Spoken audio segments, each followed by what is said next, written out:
So I was contemplating being like 30 minutes early today. And then when I opened Twitch to start this whole thing off, the recommendation was, one of the recommendations was like there was a random female Arabic streamer like singing along to some stuff, and it was just fascinating. So I sent Ali the link and was like, "Hey, check this out. This is kind of interesting." And also, she had a really rad style hoodie, blah blah blah. So naturally, being an American guy, asking the tough questions, I was like, "Hey, wait, if you got a hood up, does that count as a head covering out in your part of the world?" And he was like, "Yeah, you should Google some shit." So I was Googling it, and that was nice. And then from there, I was finally going to make my way over to start the stream early. And then I was like, I haven't checked into any GTA 5 in a while because I really love the GTA 5 roleplay scene. I think it's amazing. It would be amazing to be able to pull something like that off in a fantasy MMO. And then the guy pops up, and it was a dude in, where is he at? This one, hold on, let me check the link again. Where's the guy? Scrolling up.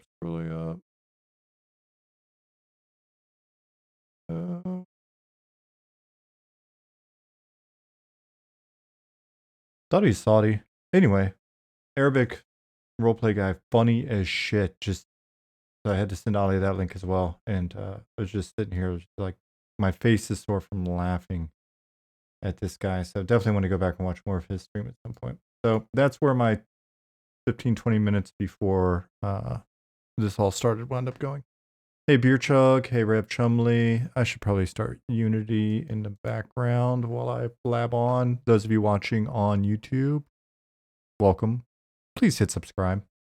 Most of you do. And yeah, we get a lot of comments, and I see that you're subscribers as well on that. So that's pretty cool. I don't know if that means we're just not reaching enough people, but either way, we're converting you guys. So that's good. Excuse me. Hey John. Hey Pattis. Hey Kronos. Hey Ali. Oh.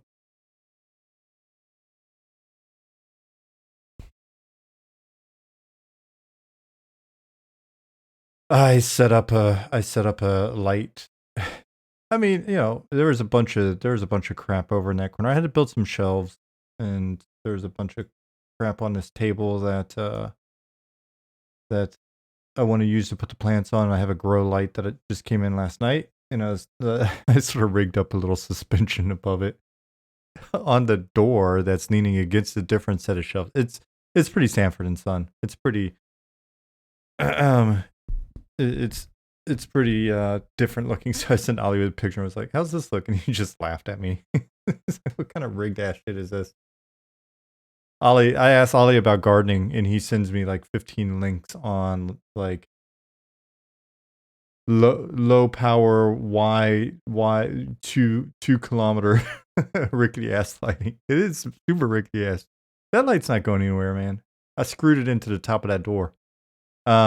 He'll send me. I'll ask one question about like gardening, and he'll go so far off into technology that I'm not even going to mess with. He's like, "Well, what you could do is set up your greenhouse to use this low power Wi-Fi that actually goes 2 kilometers that can manage all of the openings on the greenhouse to open and close based on temperature." And I'm like, I want to go to my garden and dig around the dirt for a few hours, and then consider that like a solid day's work, and open some beer and maybe barbecue. No, I'm just picking on Ollie. John said, "Ali, is that the Laura one?" I believe so. It should be. But actually, I'm bullshitting. He sends me that, and I go down the rabbit hole because I'm like, what I could do is get with the rest of the garden club, and we could probably set up a security perimeter around all of the gardens that are then feeding into one little server that we have over in my place, because it's got running electricity in there. And then Ollie's like, he did say that. Hey, I'm not bullshitting. I went completely into like tinfoil hat. All right, we got to secure our perimeter. When the shit hits the fan, I'm gonna get my garden club into shape. We just had a great. Have I looked into Pack Day at all? Why does it sound familiar? I think maybe I saw Asmund did a video on it. Yeah, no. But I don't think.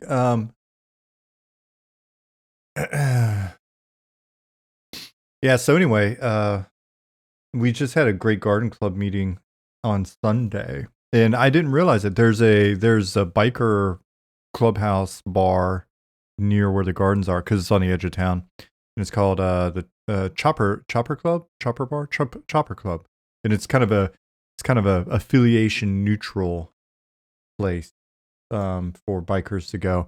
And it looks pretty rad. Haven't stopped in there at all because don't want to intimidate anybody when I roll up on my cargo bike. But coming from a biker background, biker family, pretty cool. Anyways, that's where our meeting is held.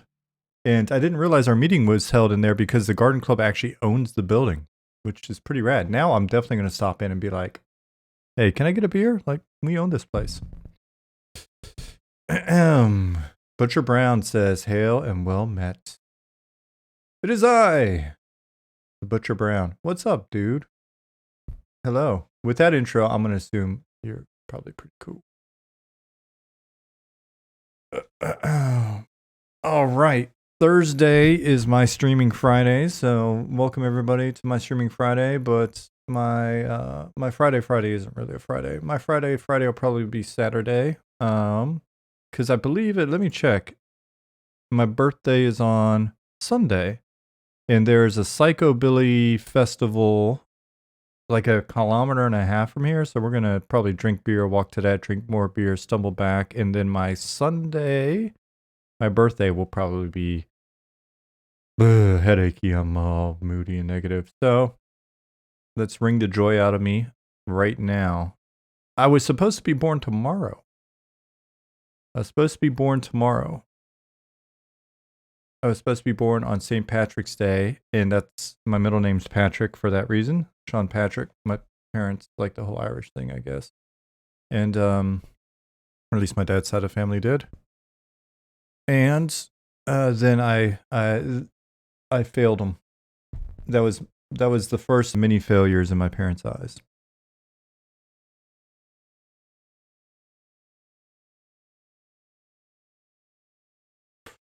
Ollie, we've got to get better with each other's birthdays. I thought I wrote yours down somewhere as well. We got to get the whole team's birthdays together. We got to get everybody in chat's birthdays together so we can celebrate everybody's birthdays. Your wife's birthday's Sunday as well? She sounds awesome then, Biggs. So, Top Frag Dad, let me check into that in a second. And then John said, we need to talk. Have you looked into Meshtastic at all? I think Pepper Sean may be interested too. I haven't looked into Meshtastic. I haven't looked into it. A long time ago when, I don't know, it's probably, it had to have been early 2000s that I first heard about mesh networks and thought it was really interesting.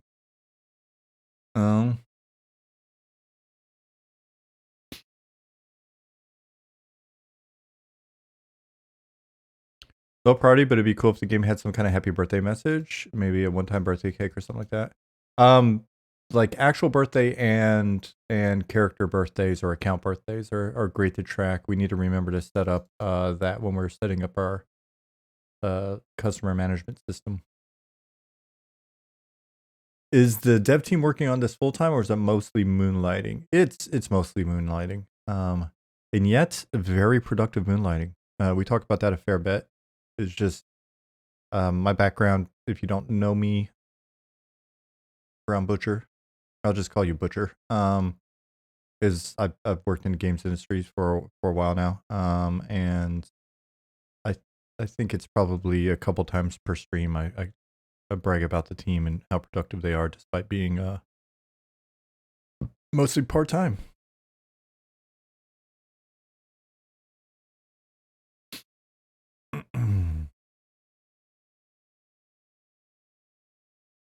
Let me turn the music up.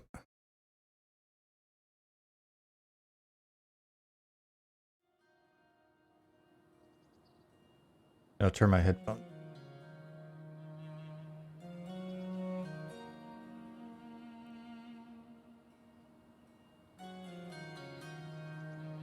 Hey, Chat Solo. Every year, characters get a 1% stat increase on their birthday. Top frag that. There's probably something cool we could do. It's not immersion breaking.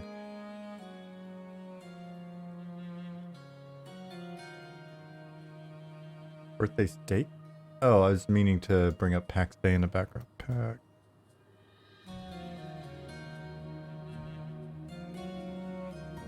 Oh yeah. I saw articles on this.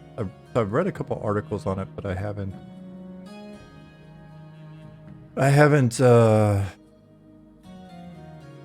gone deep. I wonder if this is going to wind up competing then with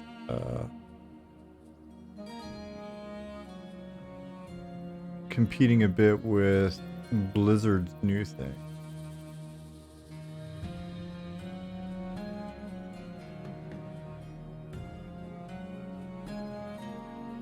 Butcher said, just discovered this project 2 hours ago and you're already hooked. Are you the one that just popped into our Discord?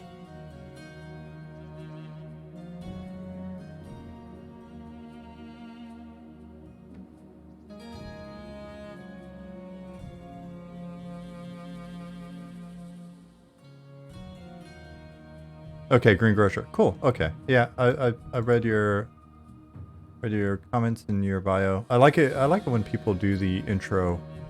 I'm gonna go ahead and do a little intro in the intro channel.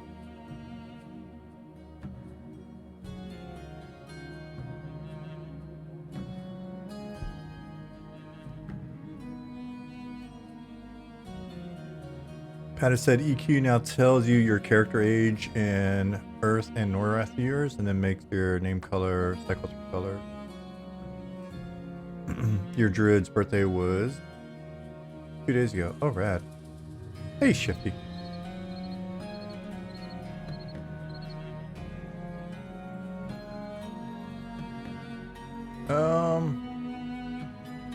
There was a question I feel like I missed. Let me scroll up. Jorhoto.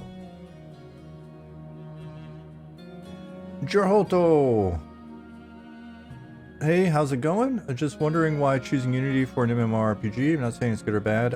For us, it was the easiest thing to get up and running, and just immediately start making progress. If you go to our YouTube, link in chat now. If you go there and you check out the landing video, which is the 2-year retrospective that we put up last September, October, then you'll see the progression of it. The development of the game quickly went from we were joking around about making a game and stream to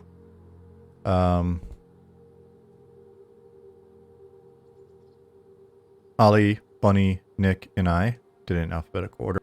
It was hard for me. Being in DMs, being like, hey, you want to make a game? And then I think within like a week, within that week, Ollie was already in cobbling stuff together in Unity. So it worked for us. Let's see.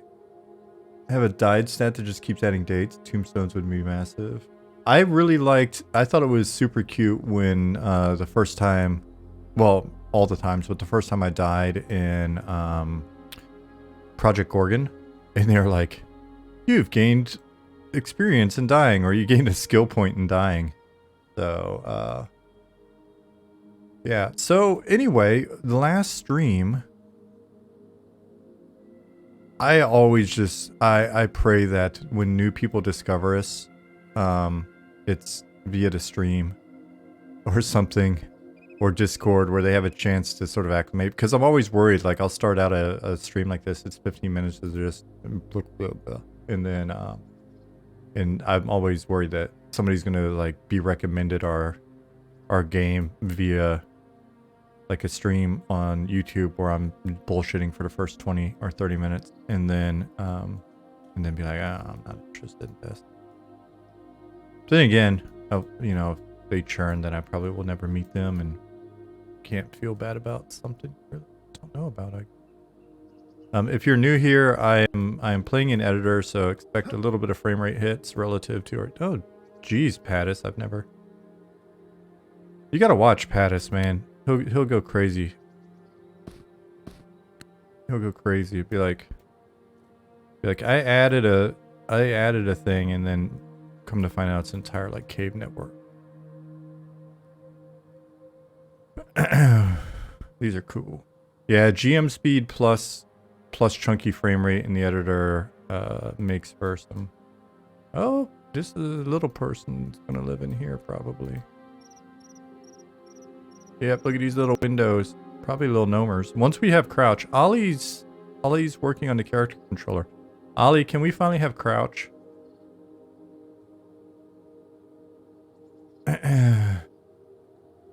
Imagine how confusing it must be for residents of Night Harbor. Man, I thought I used to live around here. But nothing looks... Yeah, it moves on. It is very dark. You know what? Shrink yourself to crouch. Fair point. Let me summon a torch. Alright. Now it's not as dark, right? Is that better? Can you turn on flashlight? This is essentially a medieval flashlight. If you're not familiar with fantasy game. A torch is not the weird ass. Oh jeez. Oh gosh, I fell. Where did I fall in? Ooh, I was like, did I just trap myself?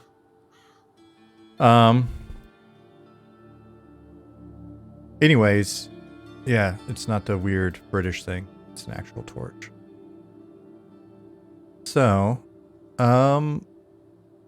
last stream on Tuesday, we were checking out Rogue Quest, which I need to summon myself some water. I'm always logged in, so I'm always out of food and drink.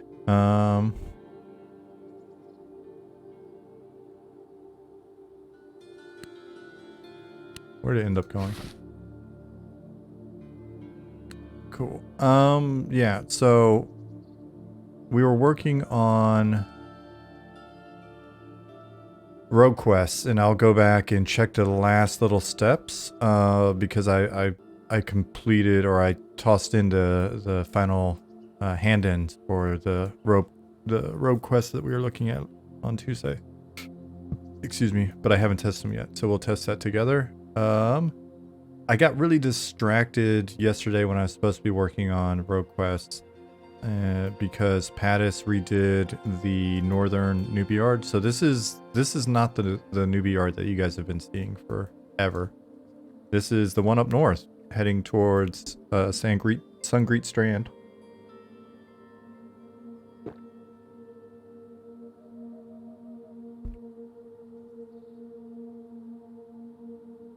What time is it?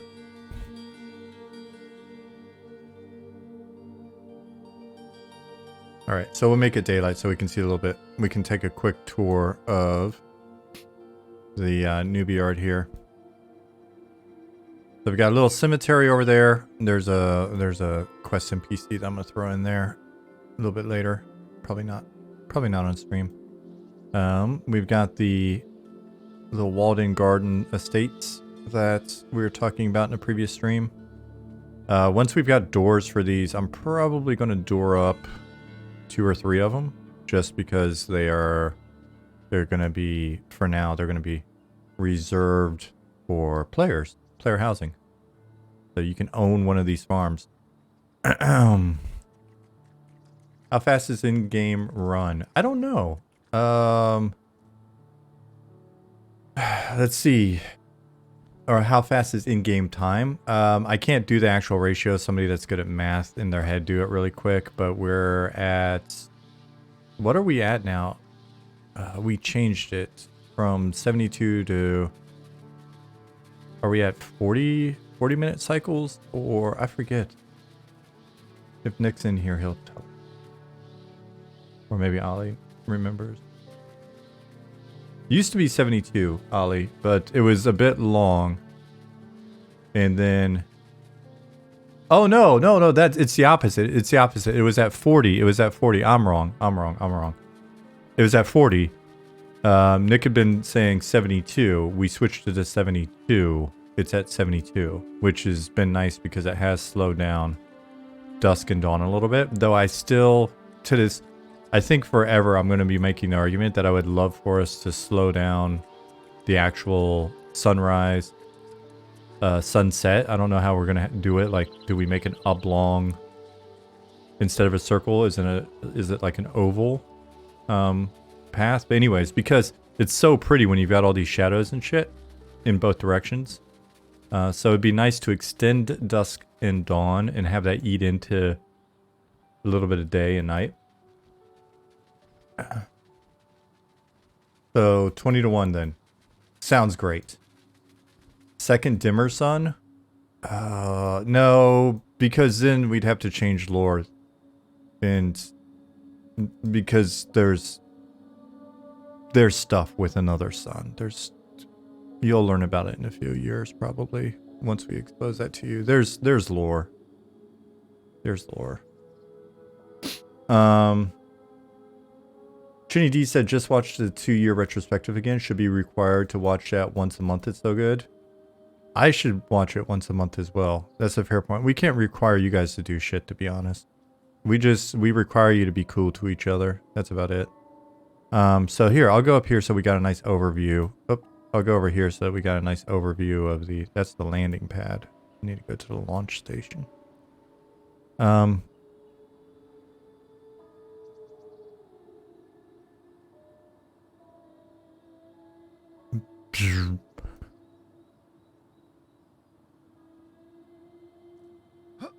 So let's get a nice don't look too far though. Don't look too far. Don't look past the wall because that's not in yet.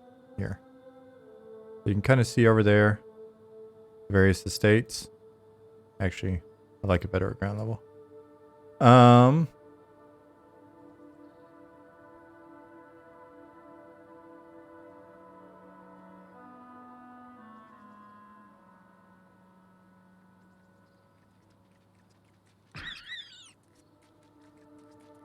We can have some magic mountains that shoot way out into the sky to explain the planet's change in rotational inertia during sunset. We could do that. We could do that. For the fantasy physics geeks out there.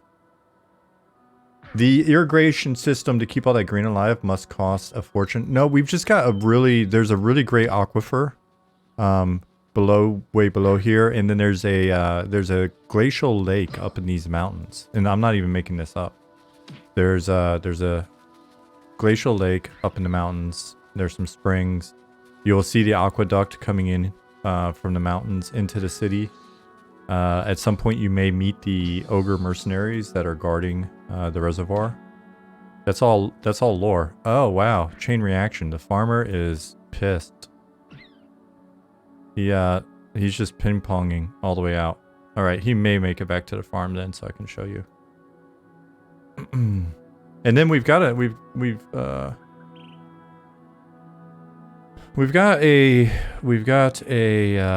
freshwater river over here. So when you get into Sungreet, when you go north into Sungreet, the elevation kind of goes back down to the water level, and they're doing some irrigation there. Is there catacombs under Night Harbor? Yes. Alright, so we've got a farmer here and a farmhand, and the farmer's wife's in here. Ooh, frame right. And so there's some stuff that you can do for these guys if you're out here playing. Just spoiler for those of you that may be playing in the northern Newbie yard.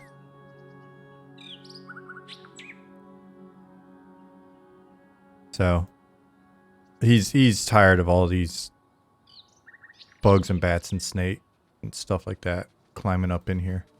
Have we made any progress on trade skills at all? We've got a base trade skill system in, and we've done some just sort of initial to play with trade skills type stuff in. It's funny you mentioned, didn't you mention cooking or baking in Discord? I forget, Butcher. I thought you mentioned one of those.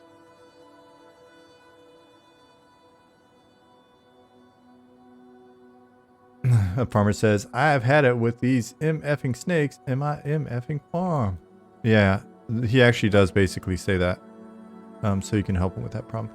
You're into baking and cooking, so you'll be happy because the one trade skill that we've really kind of got a bunch of recipes for, Luna put in a bunch of baking and cooking. Well, cooking trade skills. Not baking, cooking.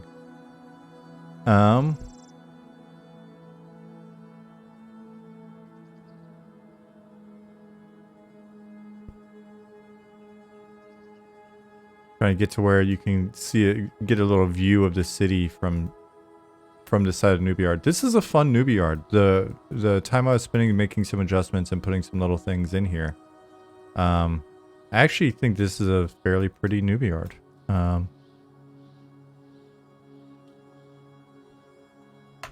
Make it sunrise again so to be dramatic when we look over.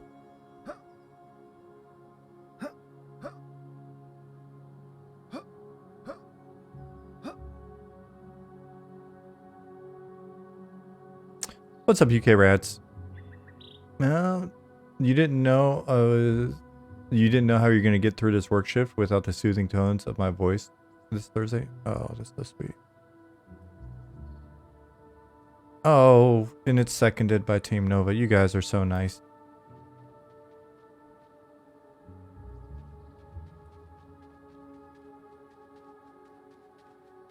Tough Frag Dad above said, birthdays need to be a social activity, like needing to go to your house and more people you have there for your birthday party to bigger daily party buff. Oh, it's interesting. That'd be interesting for in-game stuff.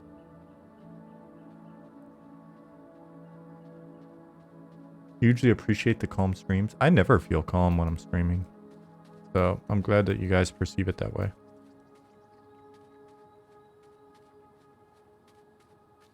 Butcher said, I still remember the first time I combined wolf meat and a loaf of bread back in 1999. It produced a sandwich on my cursor and I was blown away. My mind started racing, wondering what other recipes I would discover. I love the whole discovery of recipes. Weird combos. It'd be really nice to be able to preserve that. So let's look some more at the stuff that Pattis did. So we've got some of the stuff I'm not going to show you just because you should discover it on your own later. But look how pretty that is. Imagine once Night Harbor's finished, the textures are on, and it's all illuminated and stuff at night as well. What? That's gonna be a really cool. I like the original Newbie Yard, the Western Newbie Yard. Yeah. And I like seeing Fallen Watch and out in the horizon and the call to adventure. We'll see what we wind up having sort of as the facade in Sungreet or whatever. Maybe it'll be the expanse of it that's alluring. I'm not sure. But it's this is just a pretty scene.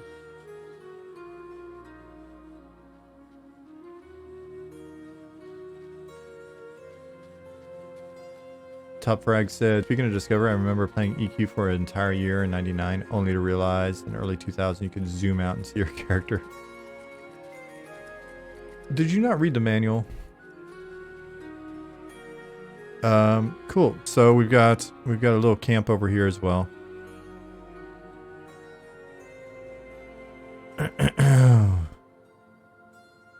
Some grave robbers.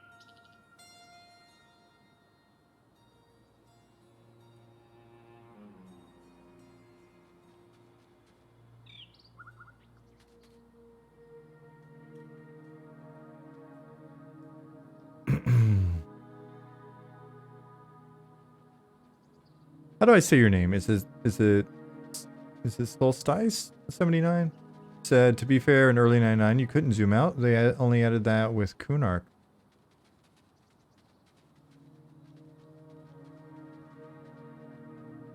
Hmm.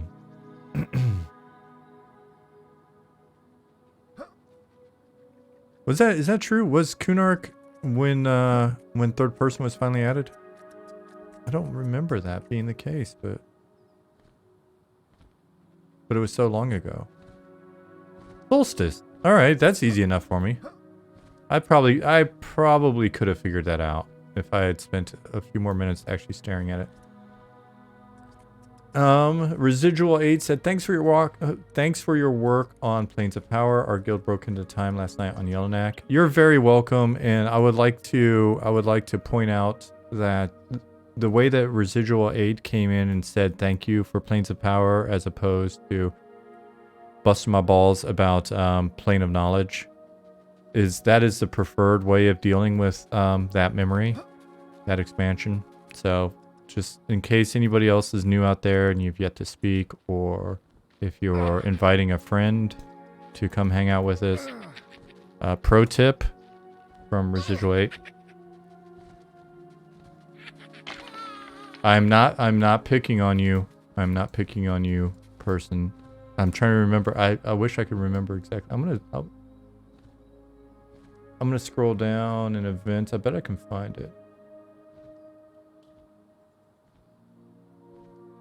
Who was it? Because they wound up being a cool person. I liked him.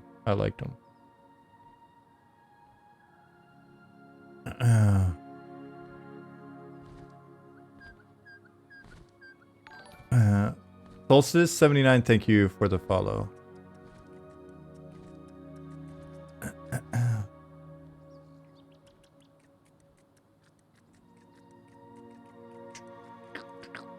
That backpack is 800 years ahead of its time. It's untextured. It's not futuristic. So those of you that are new here, we've got a lot of character work going on right now.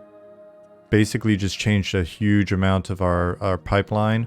It was mainly focused on us. We had to basically redo the entire character pipeline to ensure that we didn't have any nipples. So it's mainly been focused on the nipples, but it's had an impact on everything else. So we're gonna be continuing over the next couple of weeks to finish up the character stuff. New and improved sans nipples. And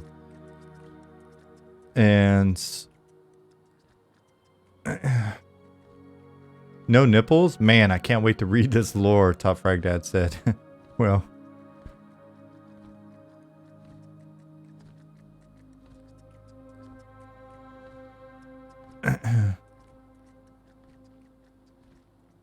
BDC Retro said you had to make your game. Make sure your game wasn't rated NC-17. Understand, unlike in Berlin. Oh, man. Double down? 4 nipples? Shifty? Alright, complete character redo.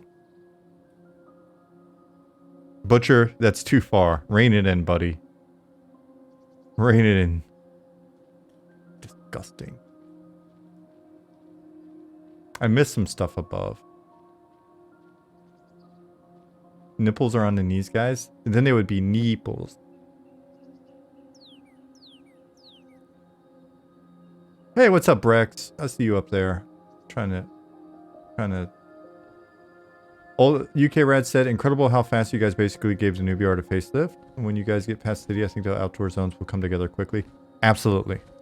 Absolutely. And the other thing to consider, too, when we're doing outdoor zones in the future, is all zones. This is going to blow your mind when I say it this way, but the more stuff we make, the more stuff we have. And so throwing stuff together quickly, like, you know, this clearly isn't perfect, right? This is just me throwing some stuff together, but I could articulate visually a little bit of a cemetery ruins area with, you know,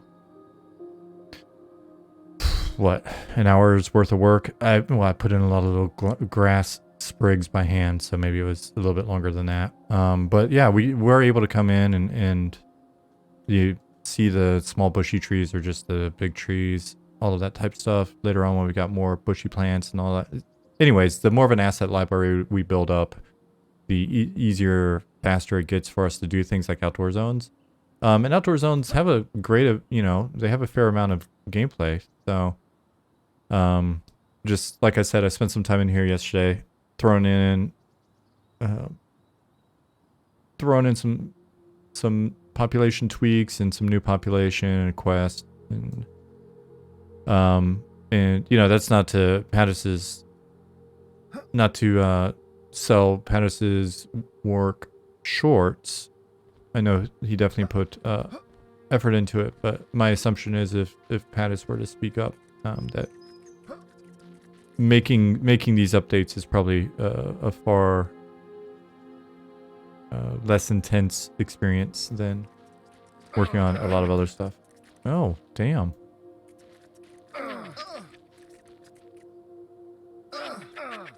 Pattis said, all I do is probably 20 minutes of sprucing up the area you did, open the flow a bit in different areas. Yep. Yeah, so it'll be a lot quicker. I mean, I think I've mentioned before, and we'll do an overhead in a second. Those of you that are new here, maybe you haven't seen Night Harbor in its glory. Night Harbor is a big investment, but as we get through and wrap that up, it's going to give us a ton of canvas to work with on the design side for content, and then it's I think going to make the other zones just feel like a breeze when we hit them. So, because we've got a pretty big dungeon with Wormsbane's tomb, or Tomb of the Last Wormsbane, and it wasn't a massive time investment. So.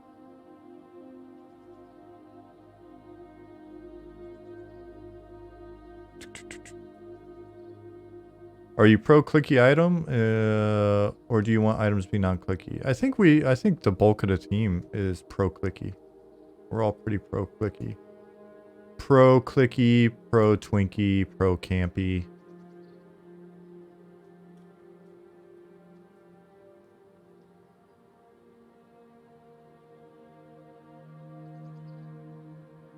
Let's see. Real quick to wrap up the character conversation. Monsters and update.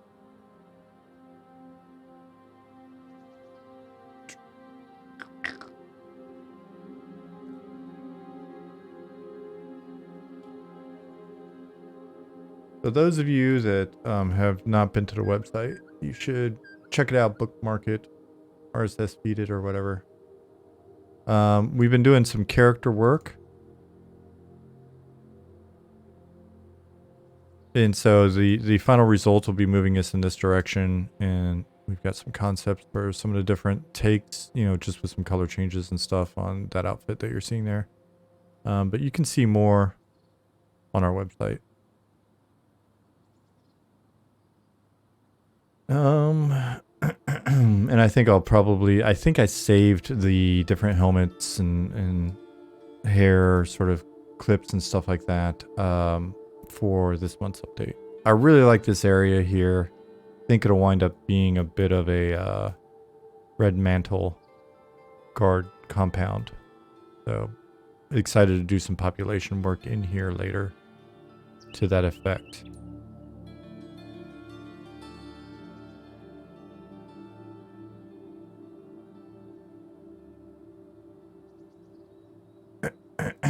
Excuse me.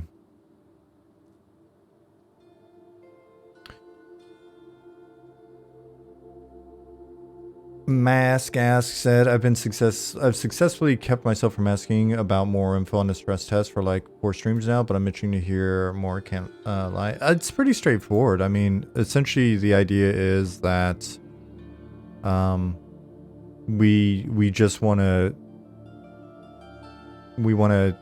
stress the onboarding and like the onboarding and player funnel going into the game, and then do a stress of our servers and network code, and kind of see what happens when we have a bunch of actual players running around. We did a pre-stress test for friends and family members, and allowed them to run multiple clients. So we got up to 82.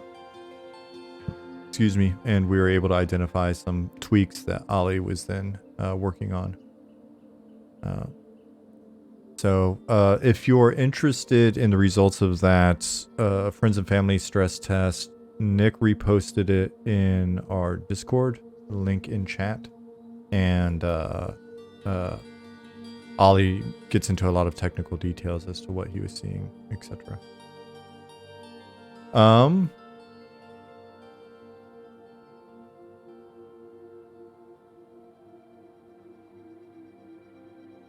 So that's what I mean by it's fairly straightforward mass gas.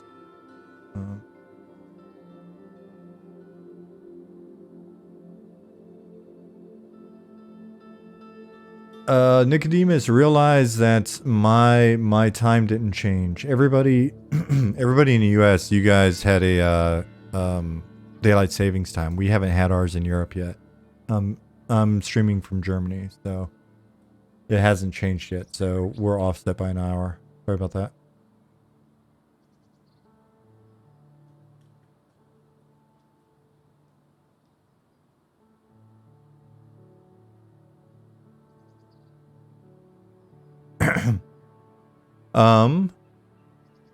You love the white and blue for guards? Oh, right on.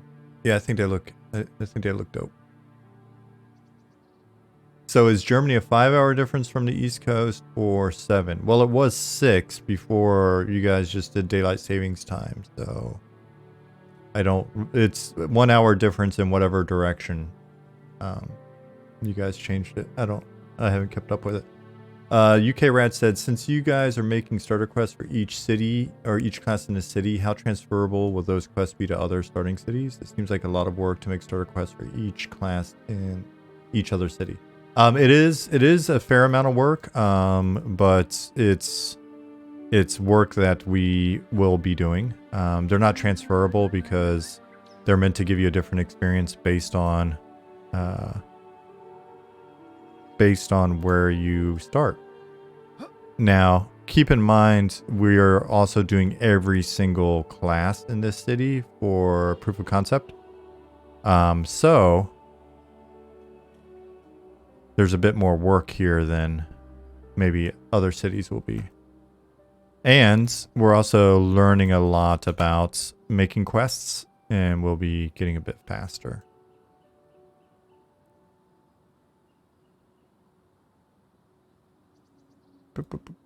Butcher said, I'll admit I'm conflicted. The more I watch the stream, the more I'm not sure if I want to watch, because it may take away from the magic of exploring it from scratch. It will definitely show you the behind the scenes of this, these areas. What's happening though more and more is, as content goes in, I'm incapable of showing you everything. So if you were to go back and watch like all 300 of our videos, then, or whatever it is up to now, then it's possible that you will be caught up. You'll see zones that we don't regularly show or whatever, just because, or content that we don't regularly show. But I think just watching my stream, you'll definitely get an overview. But based on feedback from people and friends and family, I feel like it won't spoil too much.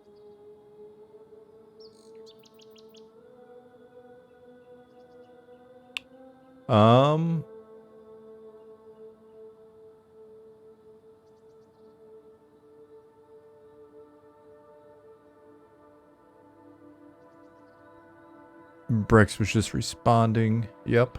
Brex is OG. Brex has been around for before there was an M&M. Brex was helping me out when we were just playing playing on Aerodune, even.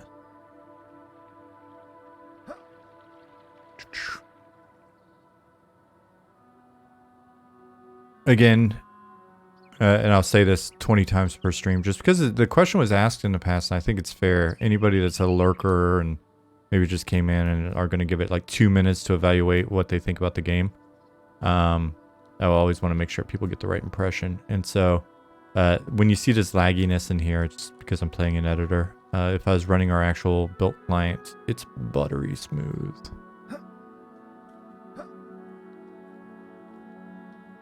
So I'm just doing a little walkabout for you guys because it sounds like there are a few new folks in here, and then I'll switch over to my little rogue test character, and I will finish testing those quests I put in. Solstice 79 asks, are you going for more of a slow item progression, like starting with a bad weapon, working your way up to magical weapons? If you're lucky, you get a weapon with a stat on it, or more WoW style where they give you stat gear early and often. So the feel that we've been discussing is more the former than the latter, right? Like, we like the slower progression, but I will say that that's something we just will play with and kind of see what it feels like. But the goal is to have it feel like a bit more of a journey and not just a constant sort of chew through stat loaded items.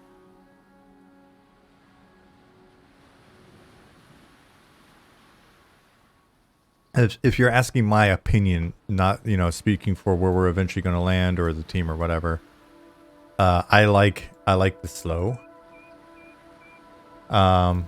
There's a recent Asmongold video. Let me find it because the comments wound up being really great. I meant to clip some of these comments for the team. Hold on one second. YouTube Asmon. Boom. Hit this. What was the video? Videos. Scroll. I probably should have just went to Slack and found it there. Shit. I will go to... Oh, no, here I found it. So I'll hit this. I'll hit pause. And then we'll look at the comments. And I remember them being good. So let's take a look.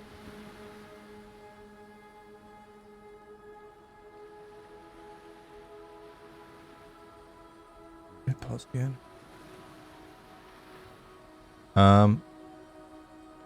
All right, so somebody, yeah, because it ties into your question, right, about progression and progression rate, right? Because the other thing too is we'll have a progression curve that shows what does our itemization look like along the progression curve. But then the other thing is how fast or how quickly do you move along the progression curve as well, right? And those things, we got to kind of play those off of each other so that there's a sense of accomplishment and there's a sense of satisfaction, and we're satisfying that need to sort of discover and progress. But we also want to have the journey be the journey, right? That's why we're so focused on the group game and not, you know, we've talked in the past about the idea of supporting multi-group content in the game, but also not emphasizing raids and not having like the goal be how do you progress as quickly as possible to level cap so that you can then actually play this different game or slightly different game. So anyways, focusing on the journey for now. Like some of these comments I thought were really cool in this.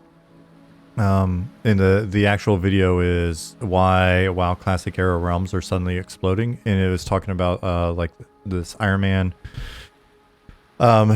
like contest they have, level capped, I think it was like level 20, 30 capped, like progression challenges, blah blah blah. I'm not doing a good summary of it, but the thing that really caught me was the number of people that the general sentiment that people were expressing in here was really cool, because it was essentially like, I used to hate leveling, But when my mindset changed from getting to max level to enjoy the journey, Classic has become much more interesting for me, noticing all the things I missed when I did it the first time.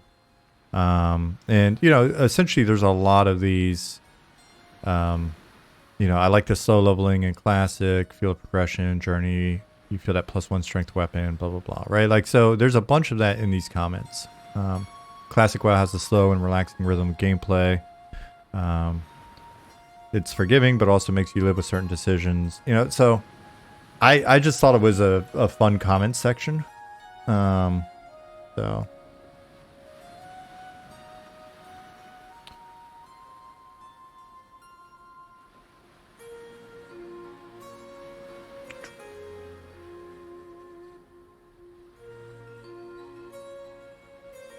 scrolling up. Folks saying they love the city so far. Awesome. Hey, Dark Inside. Think the stress test will lead to a big influx of new eyes, especially if people like Larry stream it. I can imagine. It's going to be an interesting moment for us. I definitely think there's going to be a before public stress test and after public stress test kind of phase in our journey. I do think it's going to have an impact. Hopefully it's a positive one, so we'll see. Ollie, if you're still listening, I think part of it will also come down to, like, can people get in, and then, you know, did the server stay up and all that stuff. So we had some rubber banding and hiccuping when we did our pre-stress test, but we never had to drop the server. Nothing crashed. Nothing super horrible happened. We found a few bugs, but yeah. So then we'll see. You know, we could wind up with 100 people or a couple hundred people, and things go off pretty much without too much of a hitch. We could have, you know, a few hundred people try to log in all at once, and all of a sudden we discover some issue there, but maybe we'd be able to fix that by like day 2 or something. We'll just really have to focus on framing what to expect. Though I would say probably 60% of the people, no matter how much we frame it, it's gonna be ignored, and they're gonna be like, what's going on? This is the worst pre-alpha ever. And then you know, we'll just see. But hopefully a bunch of people show up. Hopefully things run really well, and then that reinforces to people that this stuff that you've been seeing for hours and hours and hours actually exists. Nicodemus said 300 plus 3-hour VODs is roughly 900 hours of binge watching, 37.5 days of M&M goodness. Is that 37.5 days straight?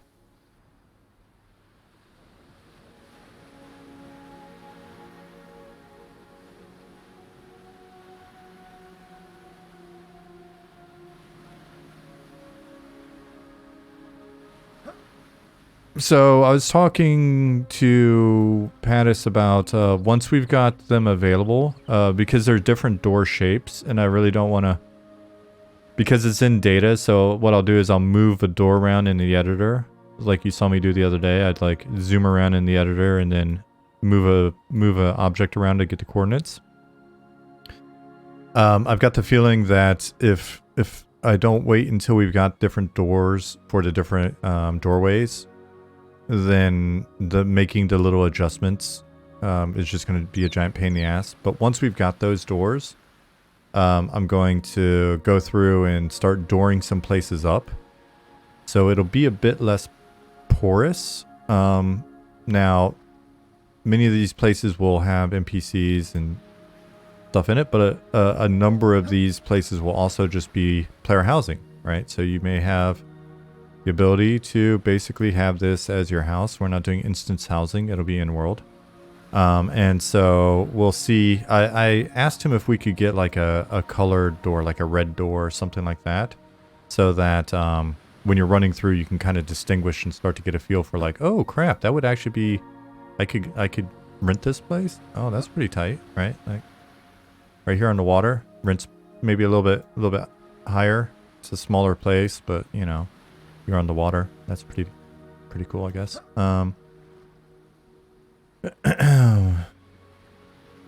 Yeah, some people love housing, Kinji. Some people don't like it. Some people they just want to, you know, they want to go out and just be adventuring, which I respect. But I do think that housing is popular for a lot of people.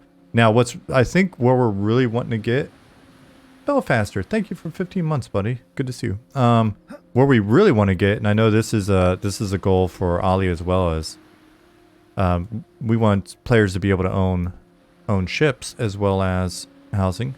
So imagine you can actually get a house with a dock. Oh, that's gonna cost you a bunch every month. A dock for your ship.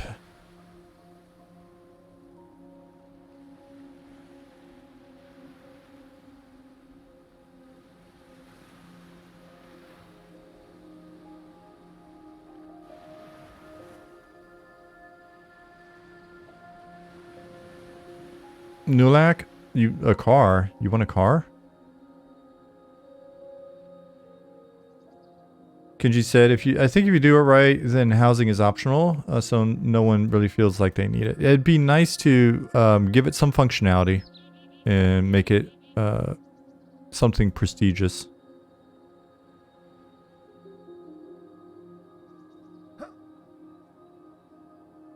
And, you know, have some really cool buildings for guilds.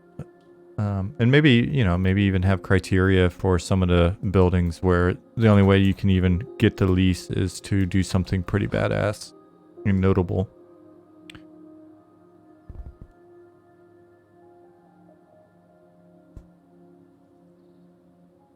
Just hoping housing is accessible. I found that there's too many MMOs that promise housing, but since it's tied to limited plots, lottery system, land rush, it means there's a whole section of game that I'm locked out of.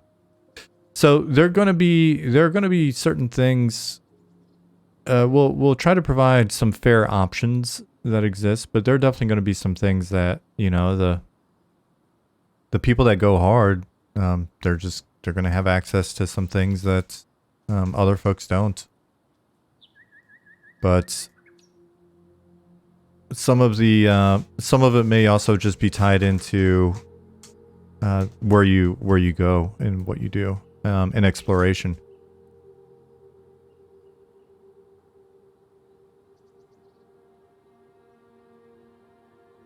Any plans of professions that make furniture? We've got a massive list of trade skill, so I guess professions. And if we keep things as simple as we have, then we should be able to accommodate a lot of that. And so I don't see why not. Hey, Jasmine. Jasmine's home for work early today, so that's nice.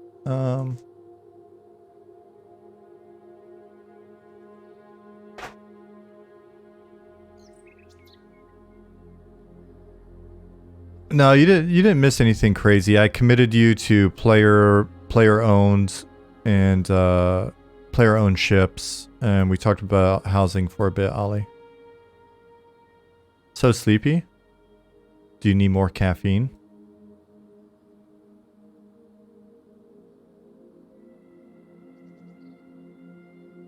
Yeah, I mean, if the rent's expensive on a house, but it's the right house, maybe you could work with other people.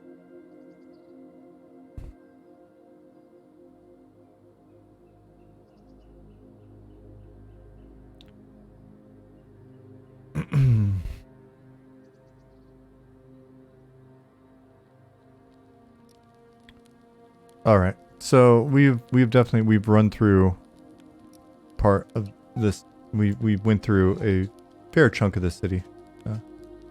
Ollie's working on the character controller, and he said it's breaking his brains.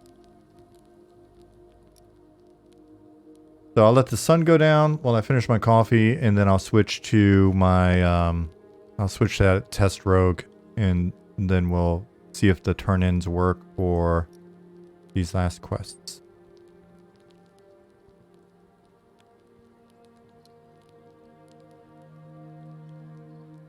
Can rogues break into player housing?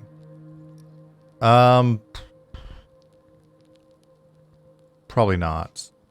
But when you said PvP, I was like, maybe we could try some wacky shit on a PvP server, but probably not.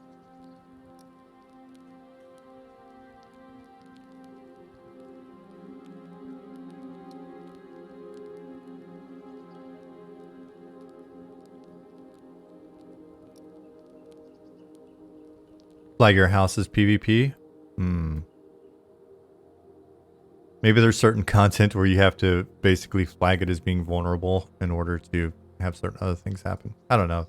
Now we're off into hypothetical silly land. Now we're off into future creep territory. Booby traps. That would be fun.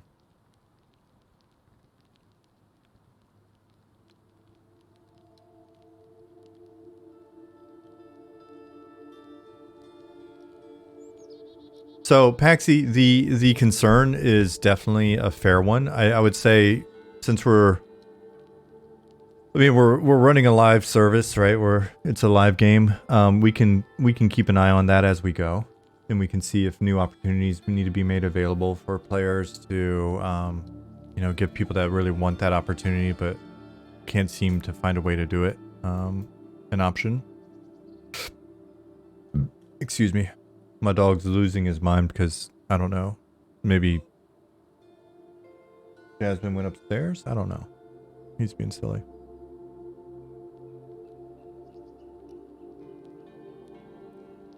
What's the name of the quest that unlocks GM fly mode? Oh, that's a secret. Alright, so let me camp out and hop on the rogue and test this stuff out. Love the backpack? You'll love it even more when it's textured again. I can't wait to get some backpack variation in. It'll be really cool.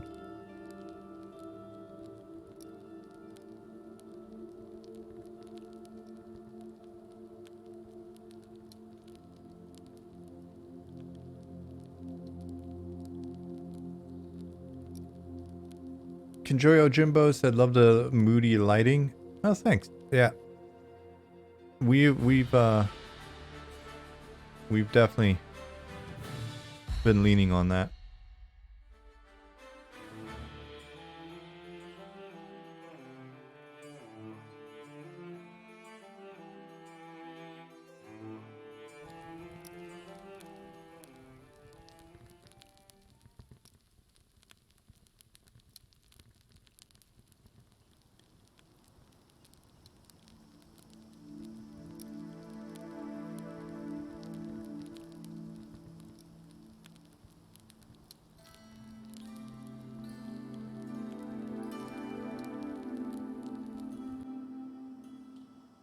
There we go. Oh, I'm in Shaded Dunes. Oh yeah, because I was showing everybody around.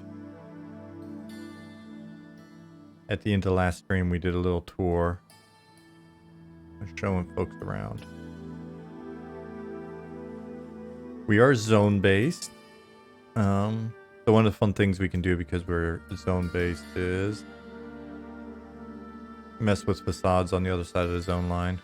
So that's why you'll notice this looks different than here. Plus, while we're in here working on stuff, we do a lot of time changes. So I may hit the zone line and you'll see that it's actually a different time of day when we land.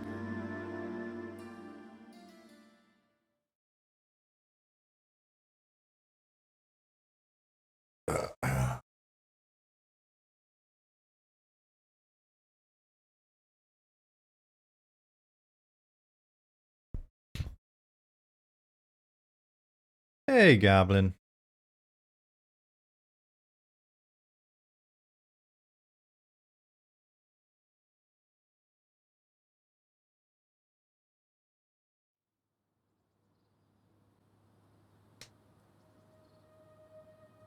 Ooh. Ollie's saying he is tired. It's got me tired now. Oh, shit. I'm level 1. I should probably be careful out here.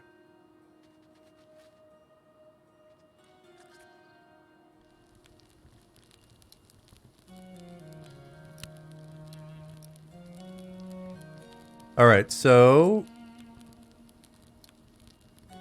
I've got hair drills.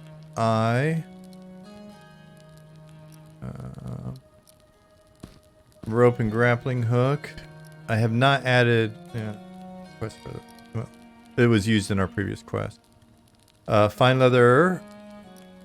Courier bag.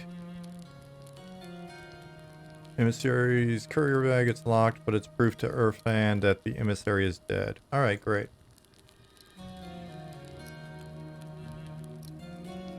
Ollie said, so I'm doing something really interesting. I'm finding inconsistencies between server and client.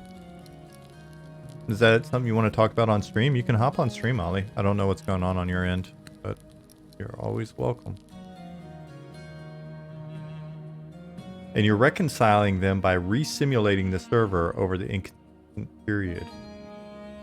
Is that scalable? Is that a scalable solution?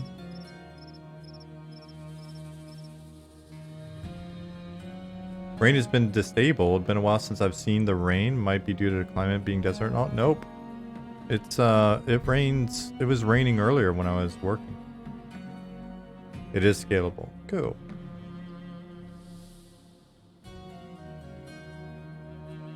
Kenji said, "OMG, it's night and it looks like it's nighttime." Kenji, you've been on stream before. You've seen nighttime before, haven't you? Am I just making that up?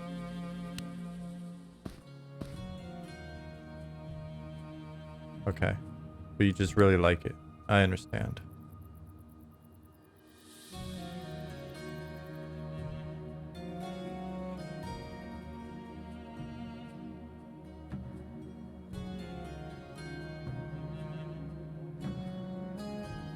Oh, and no avatar nudity? Oh, what does that mean? You fixed it? Be careful, AI is going to censor us. Oh, on Twitch? Hmm.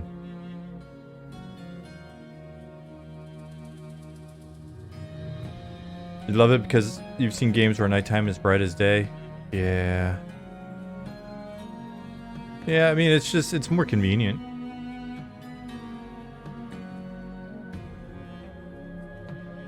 I remember when WoW first came out, we were all like, oh man, that's super handy.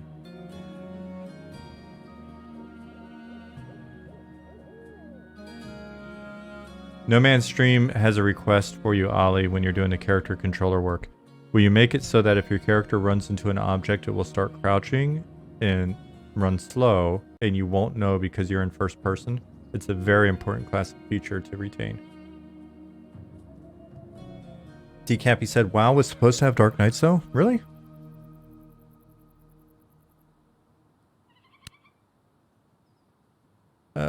Oops, he doesn't want that. He wants this. Oh wait, let me make sure I've reload. I had to have reloaded zone a few times since then.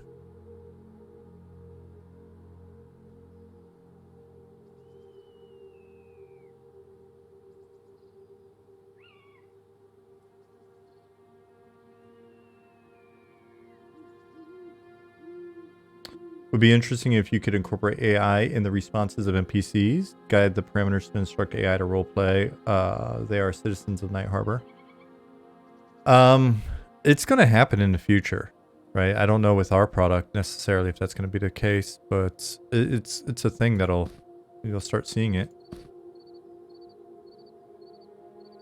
Duskwood was supposed to be darker than original EQ Night. Oh, interesting. I didn't know that.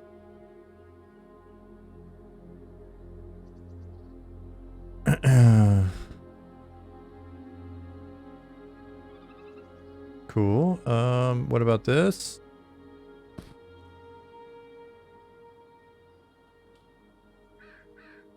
All right, and I'm just going to summon the third item.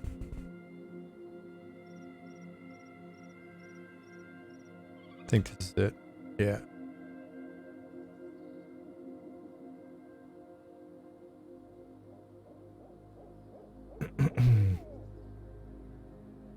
I may change this because that's the,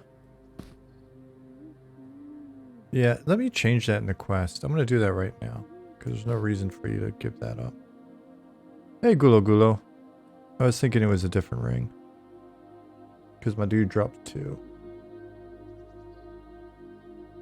So let me find the other ring and then let me update the quest while I'm up in here.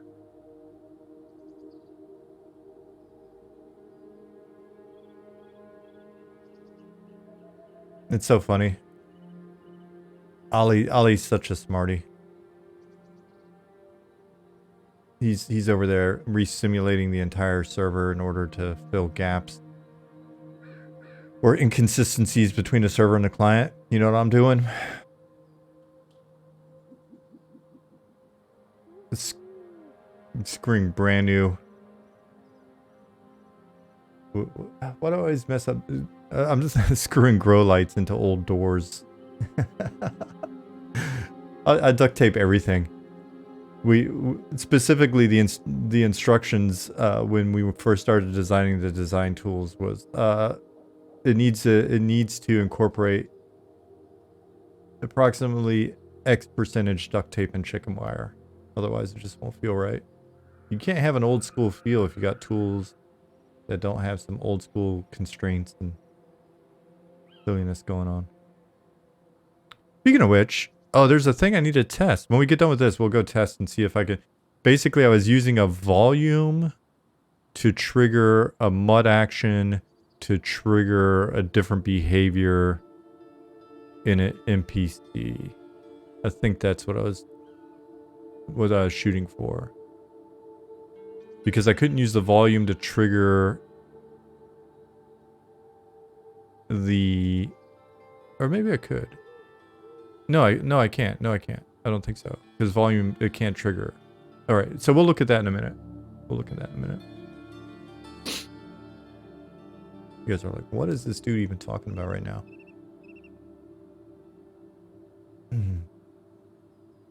So I'm over here looking for a ring. So actually, let me start on loot table. That's not it. Oh, wait. It is it. It is it. It is it.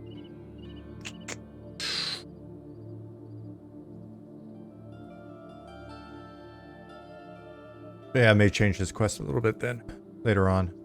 For now, let's just we'll have it work as is, and I may change something. I don't think you're gonna enjoy getting this spiffy ring and then having to turn it in as a quest item. I mean, it's really not that spiffy of a ring. Let's be real. Maybe I'll leave it as is, and then I'll just wait for friends and family to complain. Does it have to be a volume? Can you create a plane for someone to pass through? Maybe easier. We currently only have volumes. So.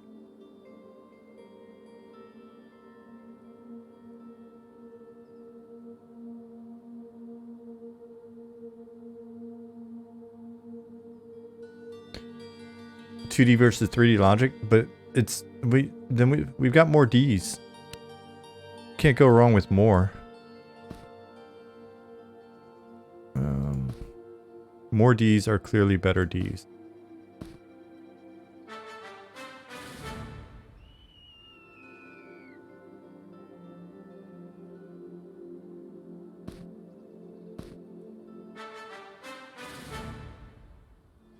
That's my logic on Ds, basically.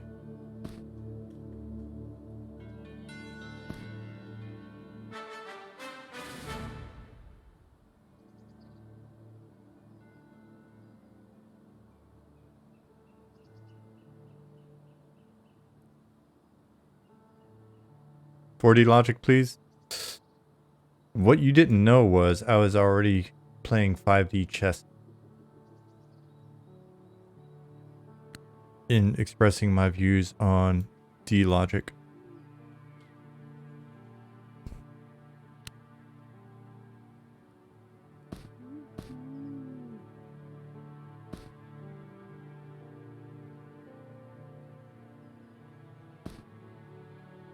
Oh. Did I actually add the turn in for this? I didn't. This won't work. Cool. All right.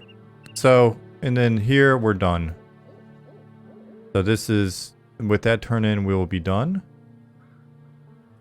And then that segues into the last of the quests for the starter series.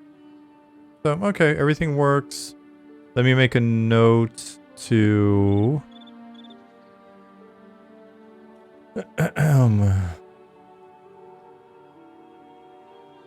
Let me make a note to think about the ring.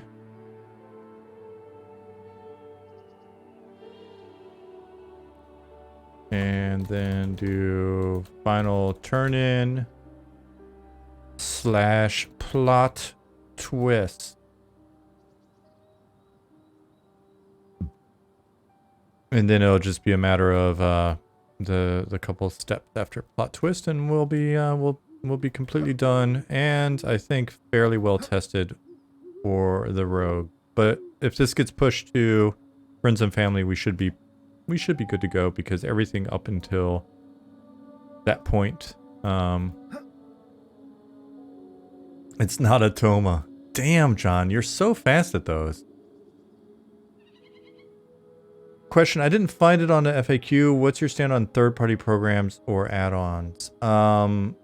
We want to set things up in a way that minimizes the opportunity for third-party programs or add-ons to impact gameplay. Think you're gonna make your coffee shop named Night Harbor Coffee LLC? You don't have to make it an LLC. You could just make it Night Harbor Coffee, Justin. If we're able to support your dream of being able to own a coffee shop in game, I think we'll have succeeded. Cheswick, why are you not showing me your goods? Let's fix that real quick, because I've seen that before and I never fixed it. So let's find Cheswick. NPC, cool. Cheswick. Right. Just confirming. NPC merchant. No, he's got that. NPC sell. Got that.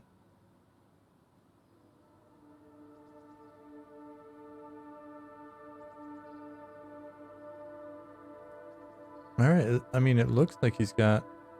Oh, wait. Oops. There we go. Discovered the problem. Great. No, see, the LLC is very important. If the coffee shop burns down due to a shifty gnome. Our laws work differently here.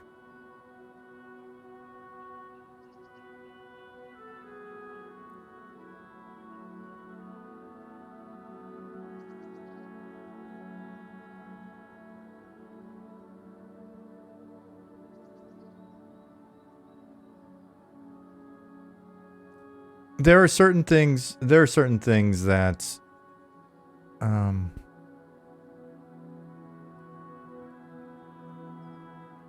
will likely be supported and we'll live with, but yeah, we don't necessarily want to get into the arms race, Kenji.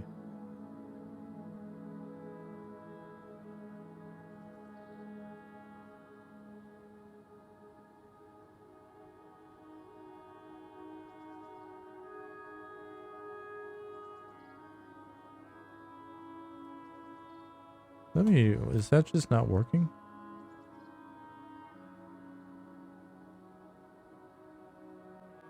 Okay.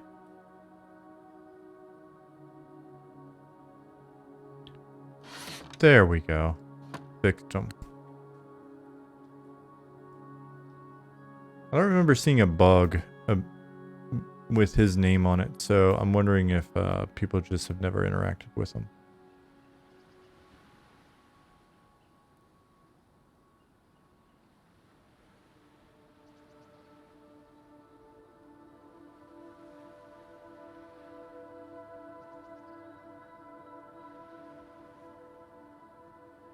This is why we have guards patrolling at night, because of the shifty gnomes.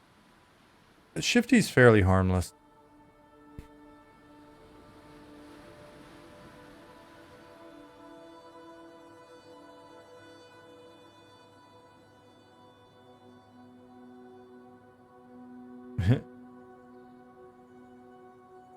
Oh, ooh. Characters are starting to come together again. He's got a breastplate on. What? Are those new pants? I haven't seen those pants. Damn, I'm behind on streams and shit. Got some old raggedy pants on. Do I got old raggedy pants on? No, I'm in my underwear.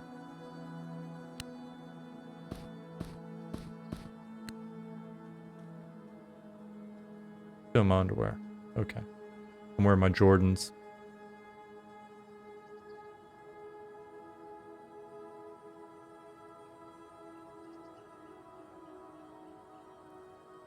What you wearing, a Watchman? Breastplate, some paint. Are you gonna have a rancid tunic for starting players? No, because we want to be more neutral than that. We're gonna assume you don't have the best gear, but you're not stanky.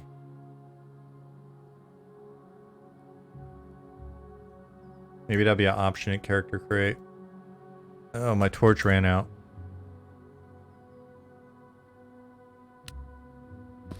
How stanky do you want to be?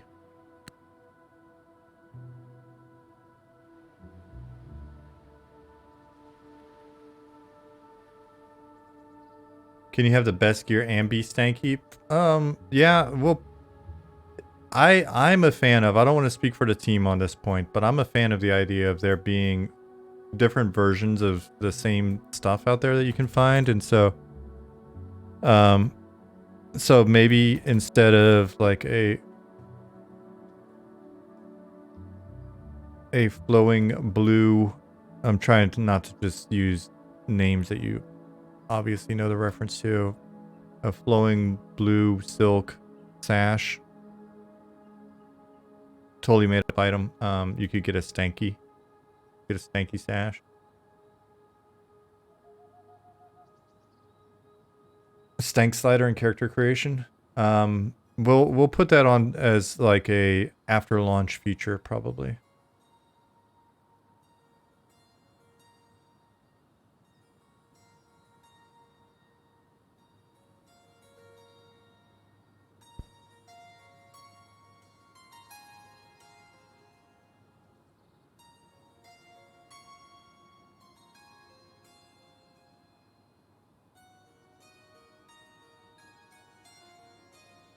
Damn it, I forgot that was actually an item.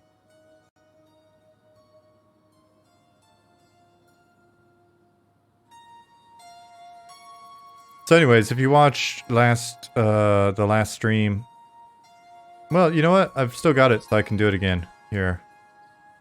Fly. Whoop. Spoiler for those of you that want to play a rogue and be surprised, mute and don't look now for 5 minutes. Just go get a coffee. So looks like you can throw the grappling hook from here to get into the window above. Okay, so grappling hook, throw, oops, throw. Oh, I need to update that. Good. It says edge, but it should be window. Let me go update those. Cool. Let me update that in the database. Mod action. Find edge. Phrase.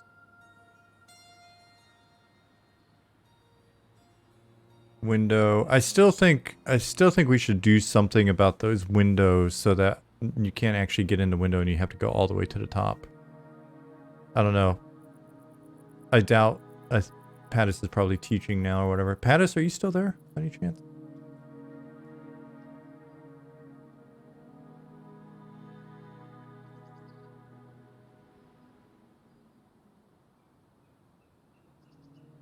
You are?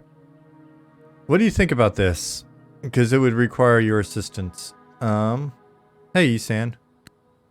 So I currently have it so that when you use the grappling hook, you wind up in the you climb in the window.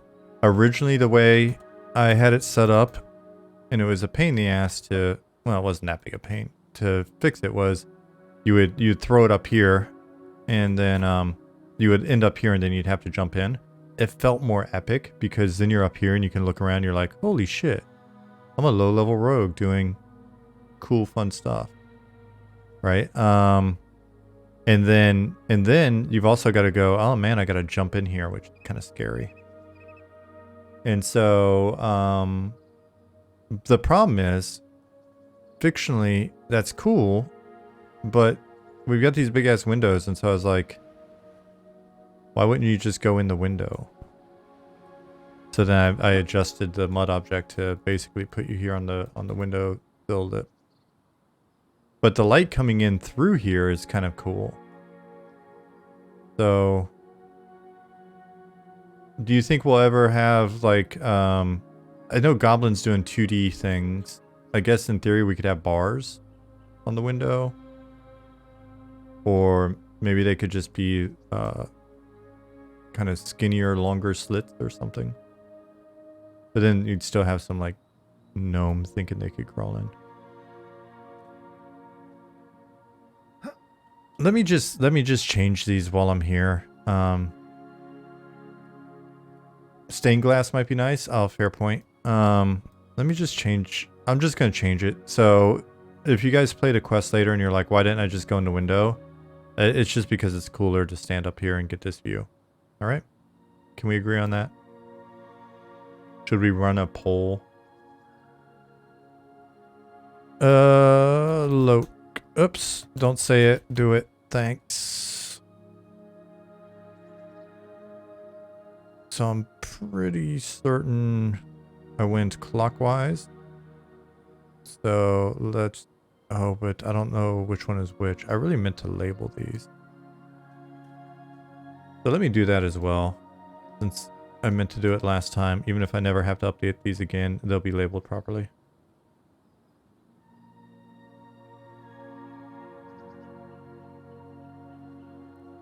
The thing with bars is that means they gave consideration to someone climbing up through a high window, but not the open roof. It's just a window, maybe shutters.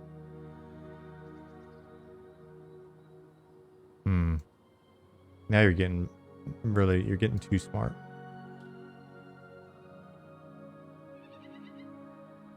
Cape Cod shutters. There we go.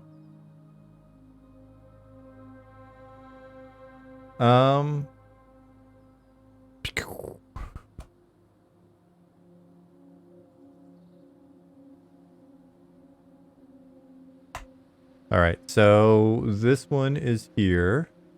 That's 179. All right, so it's actually this one down here. 17932. Yep, that would be this one. So we'll call this one north. And we'll do the destination here. Destination was 177, comma, 44, comma, negative 721, comma, heading 989. The heading thing, I think there's a heading bug, is why it comes in those, expresses it in that way sometimes. But let's just see what happens right now.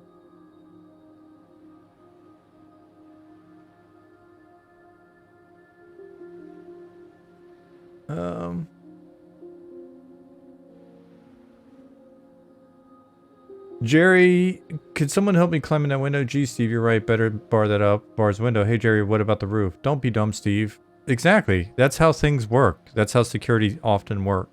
It's like, what? That's twice as high as the window. We're fine.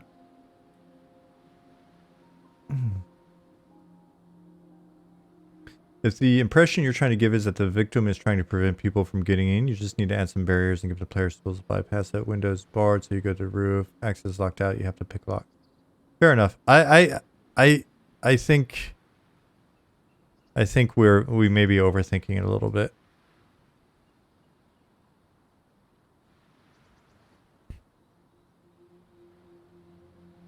I might be wrong though. You guys may actually have a point.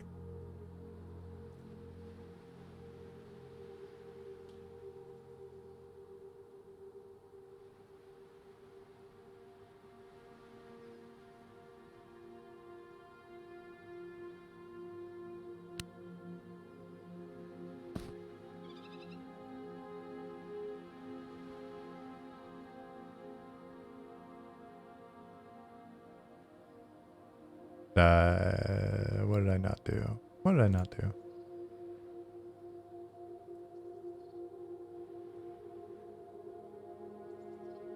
Did I just click this? No? Not the right one?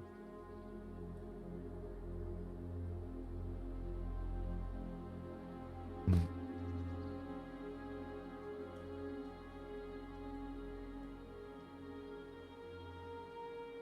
That reminds you, put security features in Night Harbor Coffee LLC. Yeah, definitely bar up the windows.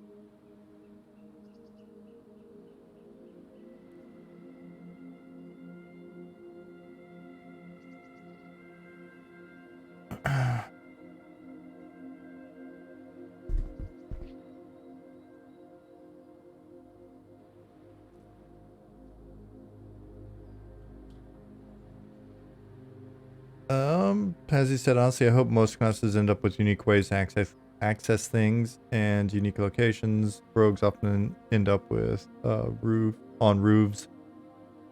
Lockpicking, druids can manipulate foliage to move aside to create a door. Mud actions could have many uses. Yeah, it's I don't know what's going on with Reload Zone today.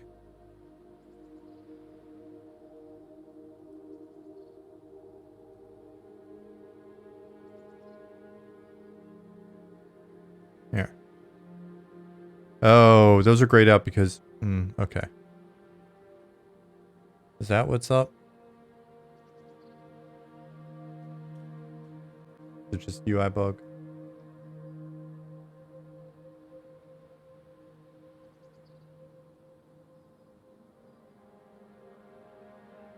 We'll try this one more time.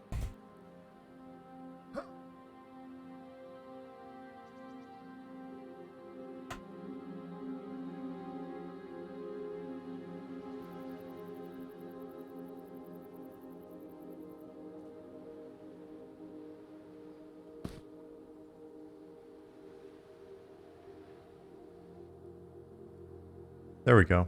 That worked.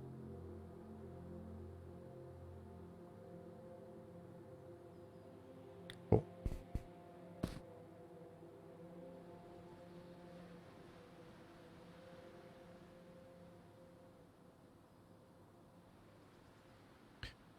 Look at a DB. Come back in here.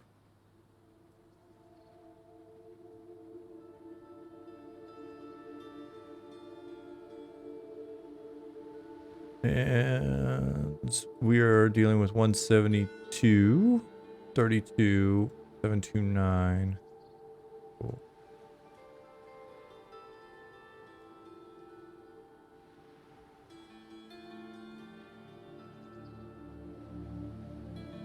I'll need to hire a bard for this quest, not to help with it, but to play the Mission Impossible theme. Wouldn't that be great? They're just standing below you playing the theme. The guards are all hanging out, heads bobbing.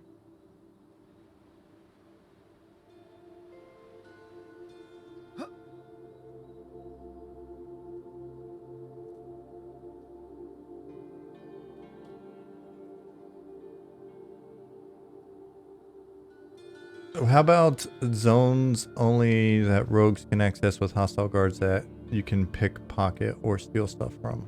We don't have pickpocketing yet. Is the thing. So we don't have picklock, and we don't have pickpocket. If I'm not mistaken on the former, but I'm certain on the latter.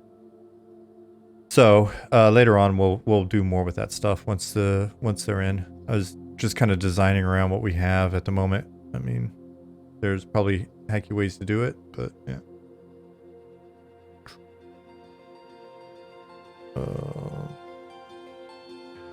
I could see a 2-player quest, John. Maybe we'll do a one-off with this where there's just like a pretty gnarly guard that's got like see invis and everything else.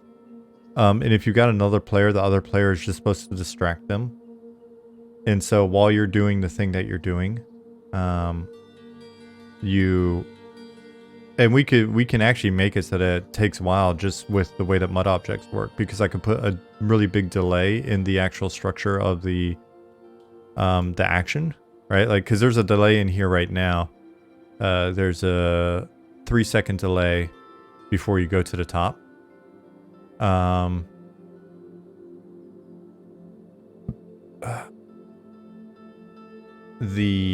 And so we could have it where you've got to basically work on this thing for like 20 seconds or 30 seconds, and you just have to have someone over there hailing the guard so they will stop moving.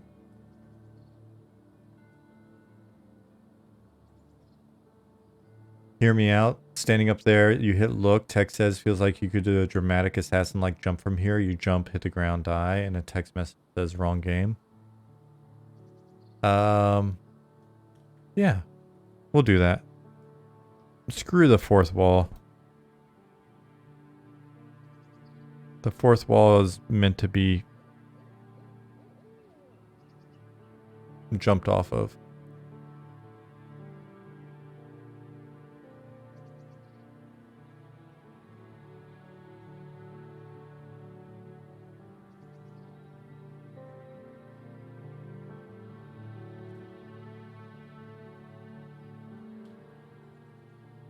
-7 to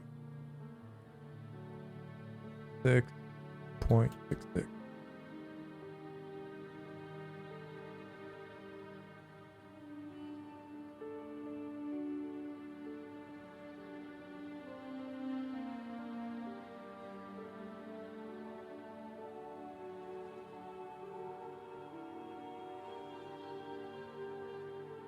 Hey, 3PO.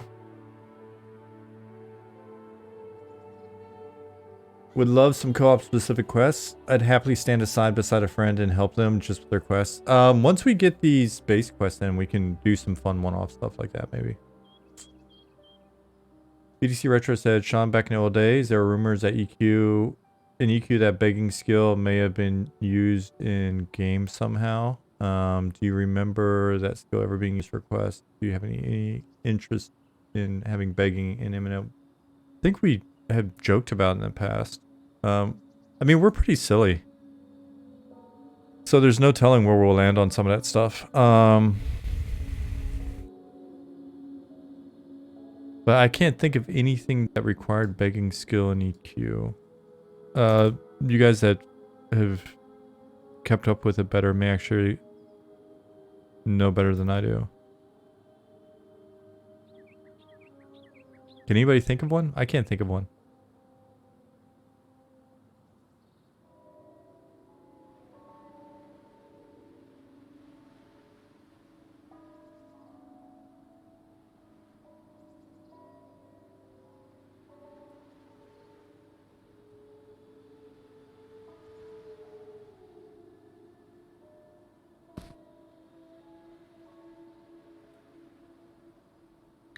Helps if you spell throw correctly.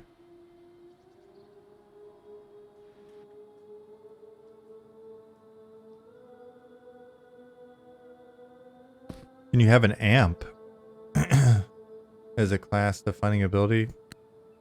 No, Justin, you can't have an amp. What are you thinking? Getting crazy, Justin Beard. Getting a little too wild.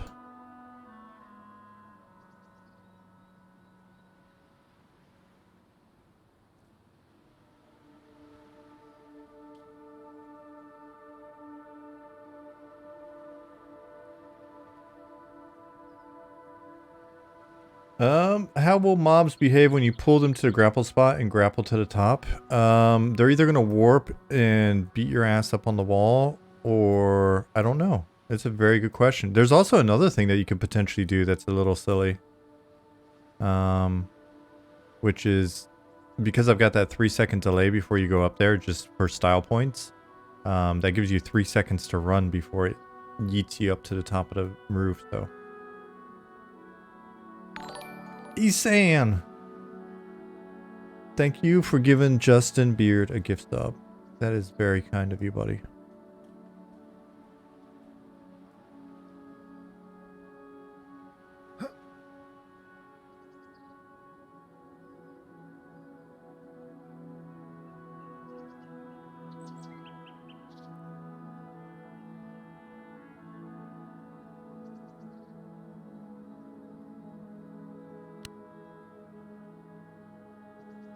Oh, because my birthday is coming up, I've got a handful of chocolate. I've been trying to chill out with all the candy and stuff.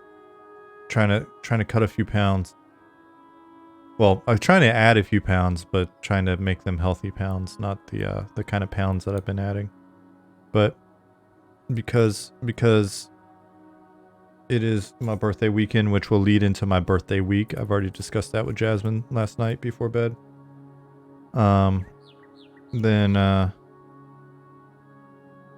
Then I'm gonna eat this chocolate and enjoy it and probably get real gassy.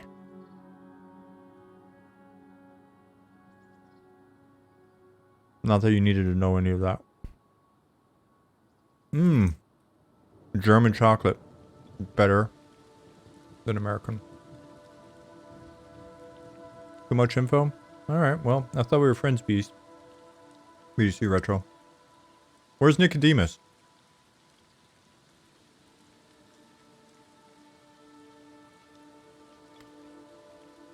Was Norwegian chocolate better? Belgian chocolate's real good.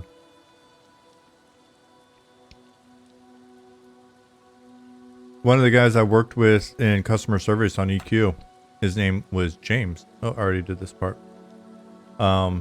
James had family in Belgium, and he came back from visiting him one time, and he brought me and my girlfriend at the time a box of chocolates. It was delicious.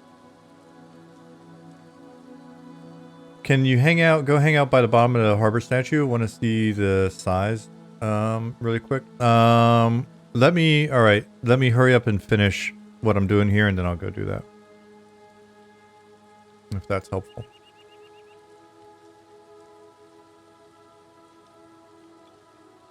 South. So 167.86. 44.5. Negative 721.98, because precision matters. Oh, what also matters is if I actually use commas instead. Really Swedish keyboard. 450.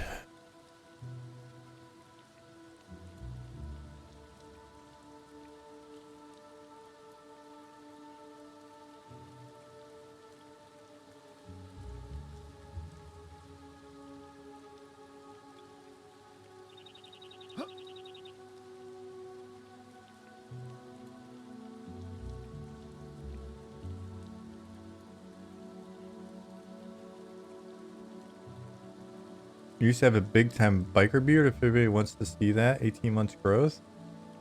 Or are you gonna post it in Discord?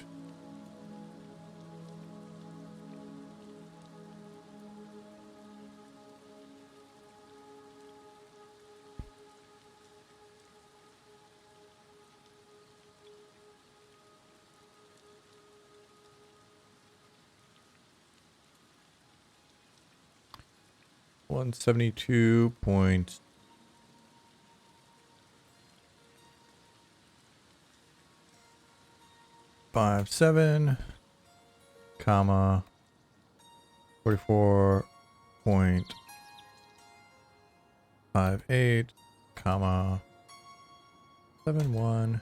Oops, negative 717.24, and then we'll also do 53.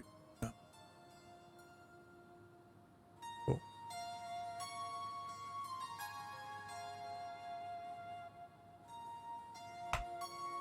Nope. Yep. Okay. Boop boop boop. Slash reload zone. Or zone.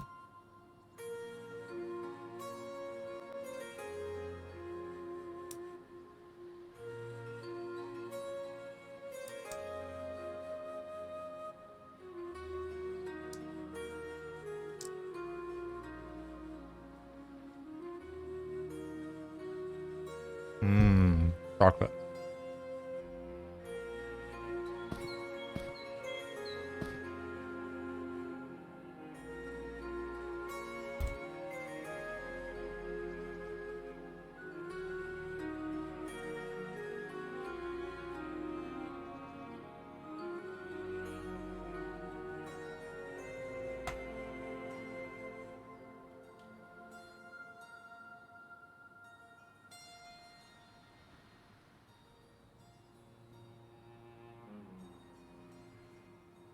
Cool. And now, just because I said we could, somebody's going to inevitably do it. Let's see what happens. I'm going to throw it at edge and I'm just going to run. Boom. Okay. It's a very long rope.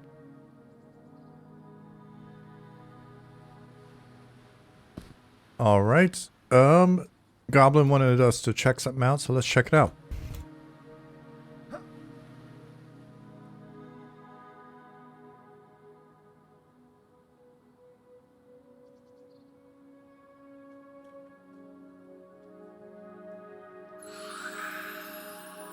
Don't worry, I'll switch out of bat form once I get there. Be gem. Let's go fast. I'm a manta. Ah, now I'm creeping myself out.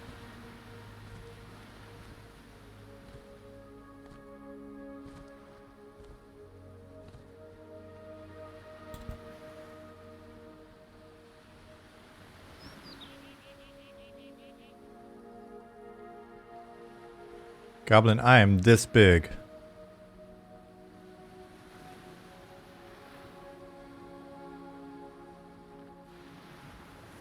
And I can show you, I'll run over there and look real quick.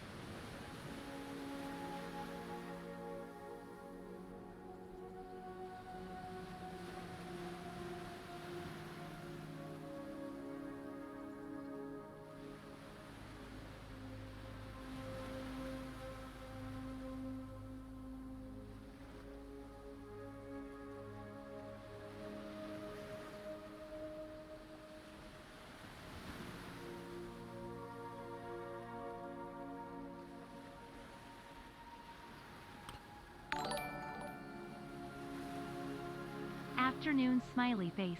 The Dantron. 33 months. Hell yeah, dude. How you doing? Good afternoon.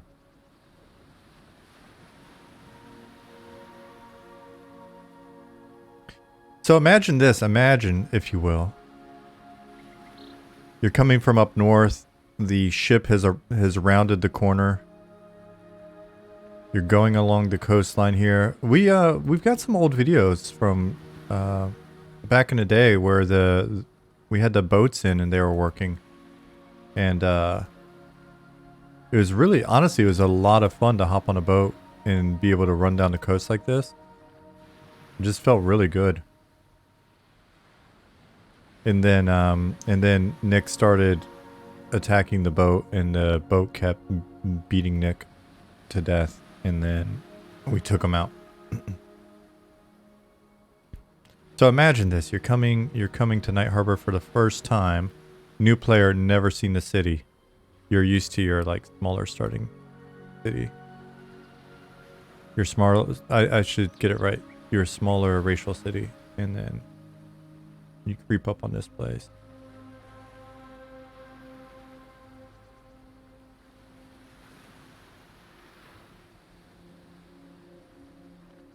Gizmo's off. Ah, okay. Oh shit. Are you trying to get a painting going? A paint over? In that case, where should I be doing it from? Oh, okay.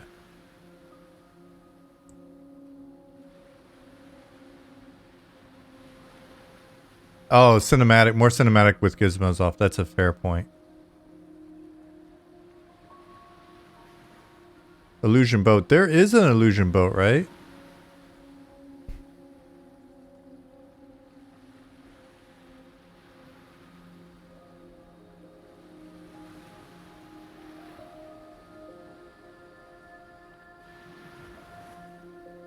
Yeah.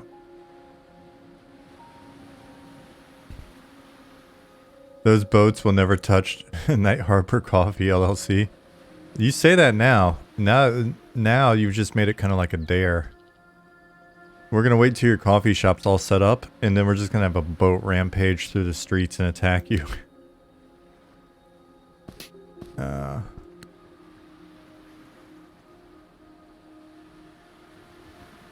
Is that all you needed, Goblin? Dude, check these out. They're ladybug. but they're actually chocolate. I remember these from when I was a little kid. Nostalgia.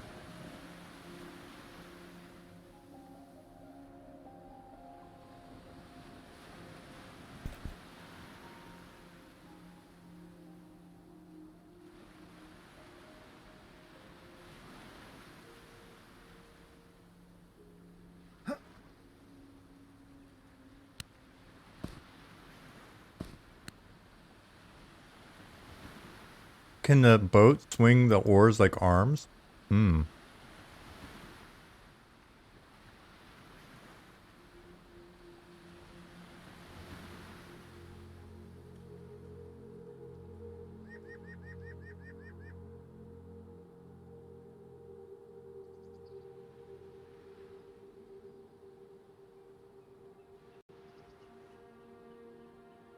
You guys just made me think, what if the trebuchet was a mimic as well? And you turn your back and it just gets up on little tippy toes like a Warner Brothers cartoon.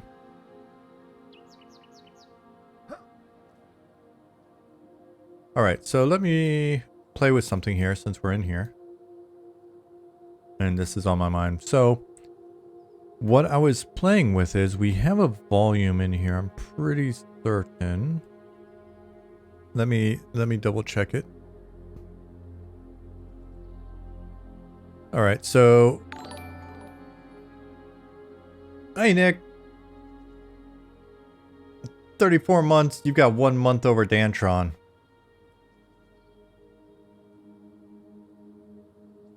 How you doing today? Dantron. Whatever.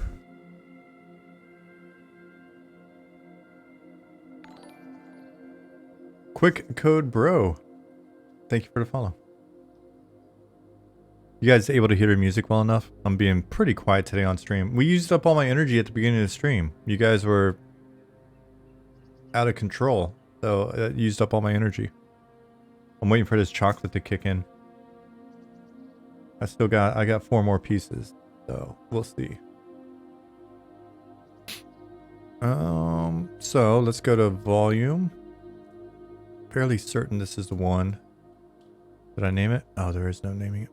Alright, so I've got this volume here. Dantron said, I missed a month of sub when I moved to Germany and switched banks. Oh man, now I feel bad. I didn't mean to shame you. I didn't mean to elevate Nick at the expense of your feelings.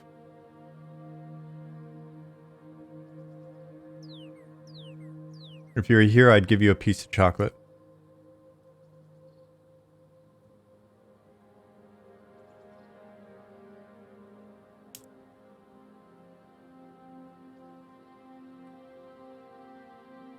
Are you a game dev?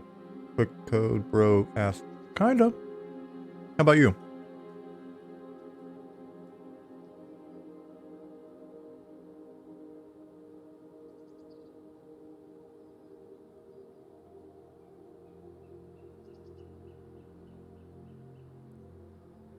And by that, what I mean is, I work in game development, but I am not a programmer.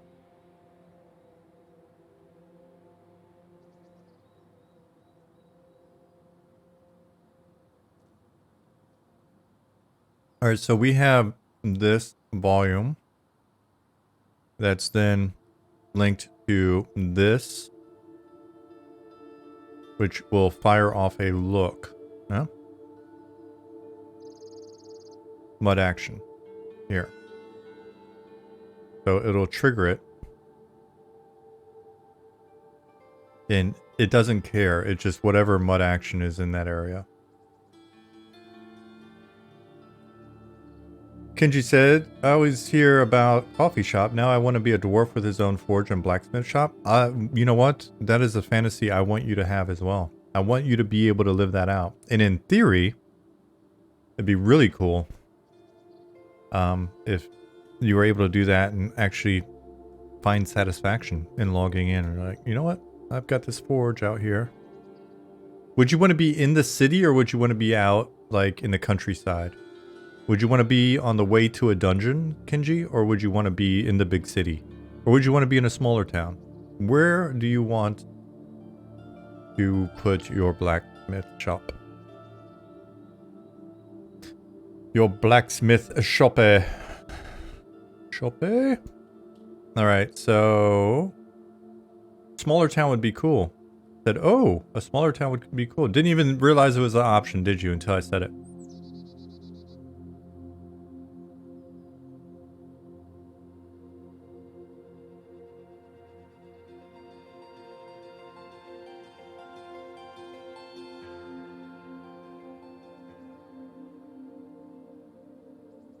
What if you're out in the countryside near a dungeon and then people could bring you all of their trash loot and you could buy it off of them and then you could turn it into ore and then you could transport your ore to the big city.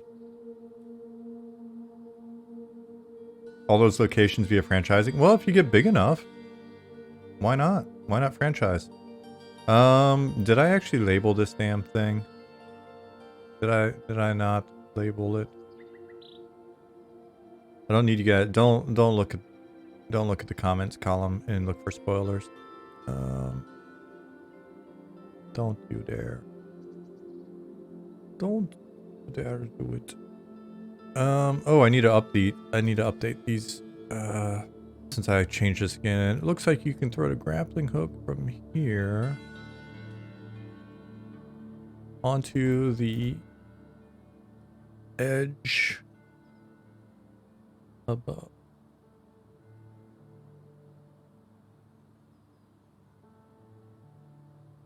Copy, paste, paste, paste. Copy, paste, paste, paste. Okay, we're good. Dwarves get free coffee. Gnomes pay extra at your coffee shop. Huh. I don't know how I feel about that.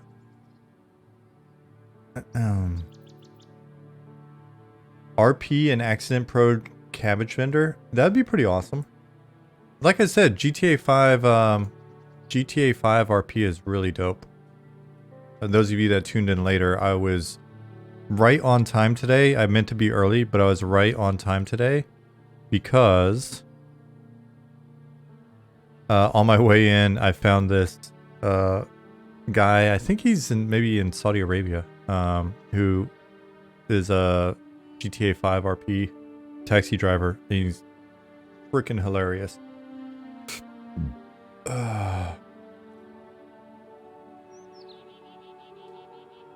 Some of those videos, Cam Bam, are amazing.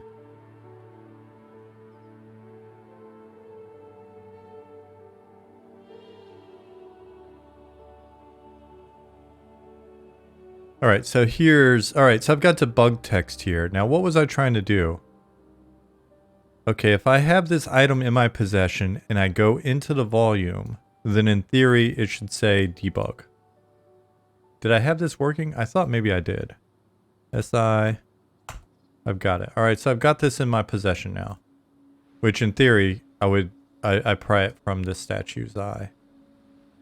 So, to show you how that works again, let's say, look, it tells me about the statue, when you can read the text. And then pry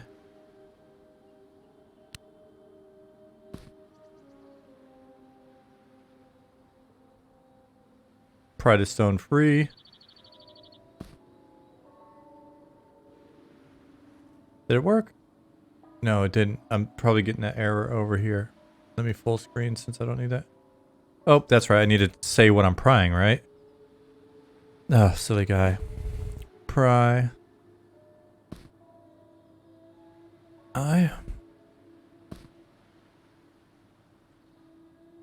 Oh, that's when I discovered that the faction is not actually, decrementing. And so the priest hears a noise and he comes walking over here.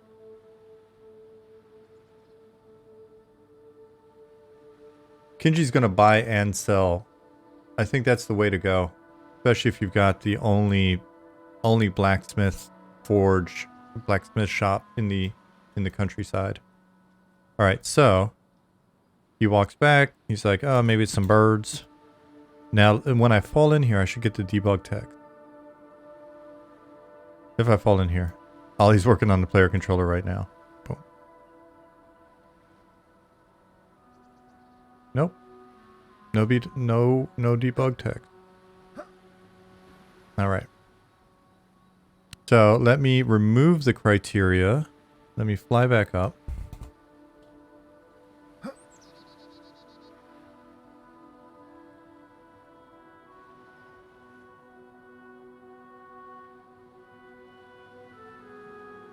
And we'll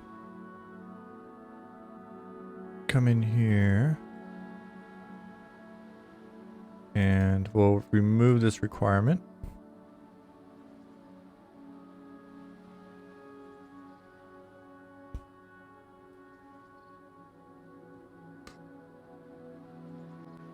Give that a second.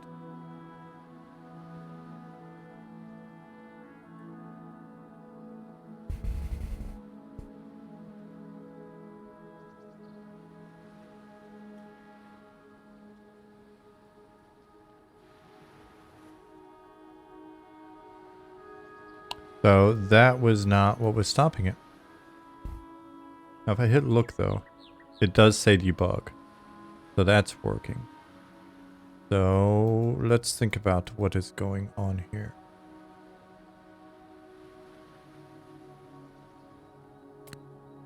I am going to show you, because we don't have a visualizer for these volumes at the moment. We gotta do something a little hacky. I'll enable data.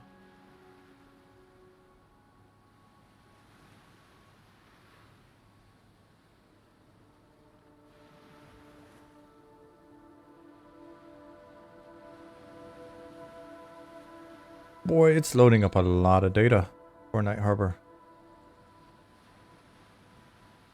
I'm gonna eat some chocolate.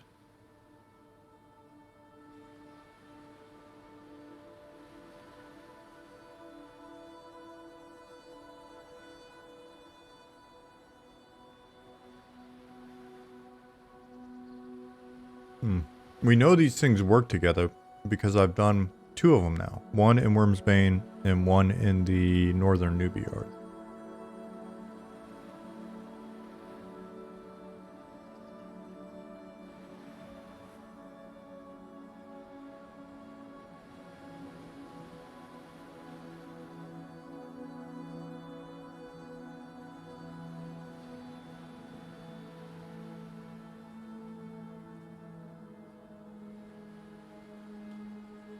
Funny because in theory I don't even have to load Night Harbor. I could just load any zones data because I'm not saving it, right? So what I'll do is I'll have I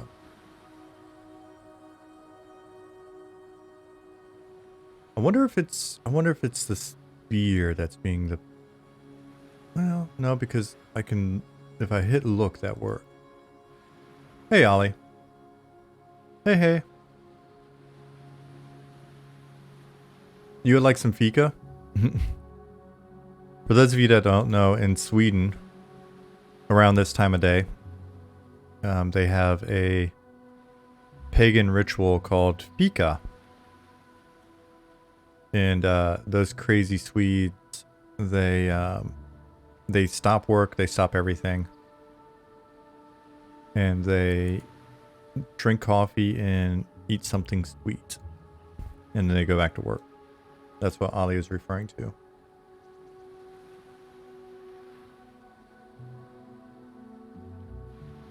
Interesting, because this, did I do anything with the sugar yet? We'll see. Let's figure this part out first.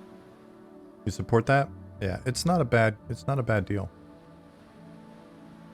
All right, so let's look at the volume and figure out why it's not doing what it needs to do.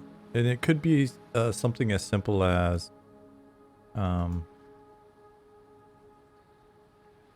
maybe there's a negative value in here and I put positive or something and it's just in the wrong location. All right, so let's look. It is, in theory, it is 5 by 6 by 6. Create a click right here.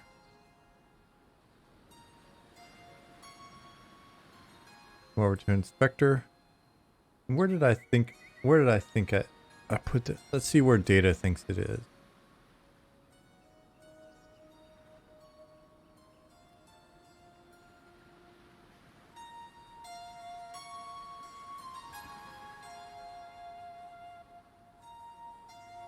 Oh, it's not going to do that, is it?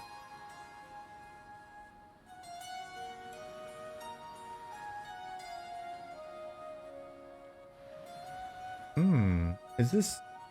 because these things aren't labeled. If this is the last one that I made...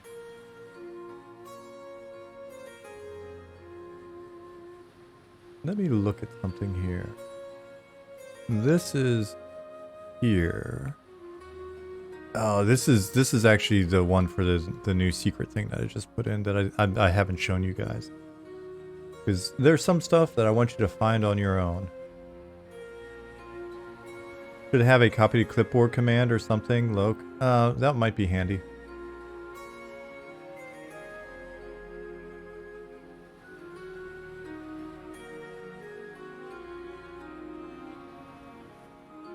But the bigger problem is I'm actually looking in here because we don't have we didn't add the comments column to this. So I think I'm looking at the wrong volume anyway. Because I was just looking at the last volume thinking this was the last one I put in, and I forgot that I did something with a volume in a Newbie yard that I didn't show you guys. Sneaky.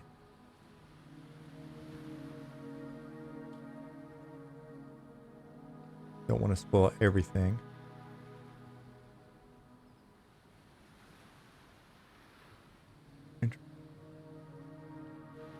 You know, if I look here, there's this one and there's that one. You know what?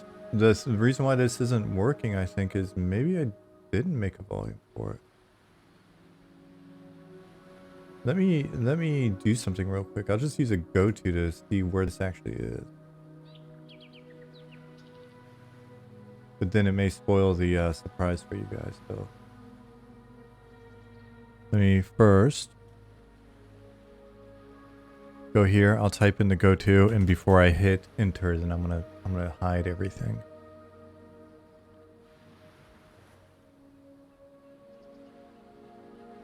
Nine, 7, 7, 22, -1, 6. All right.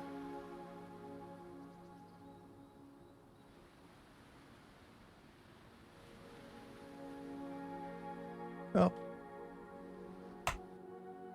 Yeah, okay. That is that one then. Well, that explains this. I guess I had this idea. Oh shit, I'm level 1. Oh god.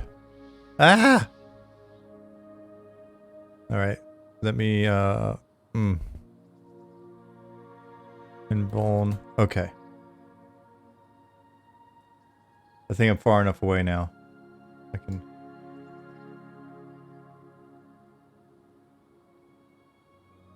There we go. You didn't miss anything. Everything's fine.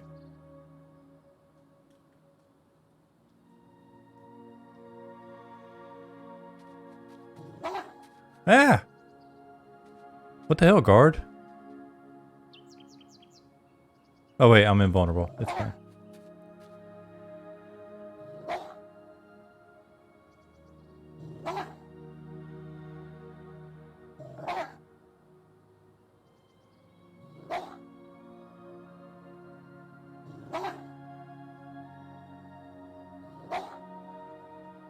Alright, so let me kill this guy.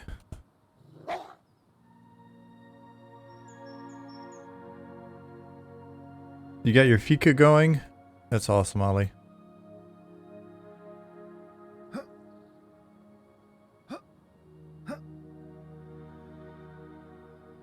Do a puzzle, like an actual physical puzzle?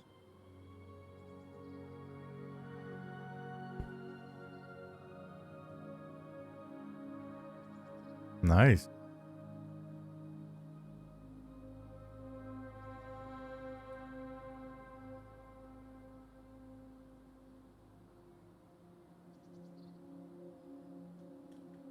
All right. So let's get back to business, because now I'm fairly certain I know why this thing doesn't.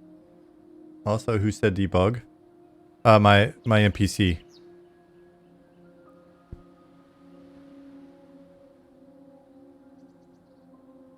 Well, that's how I just, yeah, that's so I can make sure that stuff, you know, just hacking it. Not really hacking, more like cobbling, just cobbling. All right, so now we want this to, the reason why the volume wasn't working before is because it didn't exist, which is the first rule of. Keep up the rad work. Thank you, Bananatron. Appreciate it. Thank you for 2 months. The volume didn't work because it didn't exist. There you go. That was what I did wrong. What I did wrong, the reason why it wasn't working is because I never made it in the first place. So let's go ahead and try that now and see if we can get it to work. So essentially the goal here is I've got a volume that when if a player goes through here, and this is honestly just me experimenting. I don't, oh, it's funny. That's like his head now. Oh, now I can't unsee it. I just wanted to see linking certain things together, like what would happen. And so that's what we're doing here. So if I've got this volume now, 5 by 6, I still think it's a little dangerous being like that. I want to kind of keep it out of player height here. So what I'll do is I'll make it a little bit thinner. We'll do 2. We'll move it up a little bit more because I really only want a player that's like falling through from up here. 2. So in theory I could put it down as well. Anyways, from position. So I've got the latest coordinates for it. I'll go back into the database here. Yep. This guy will duplicate row with keys. We'll make this 28. And we'll just copy these over. Oh, it's easier when it's over here. I was going to show you, but it's just much faster to do it this way. So we'll do copy, paste, copy, paste, and copy, paste one more time. There you go. Its size is 5, 6,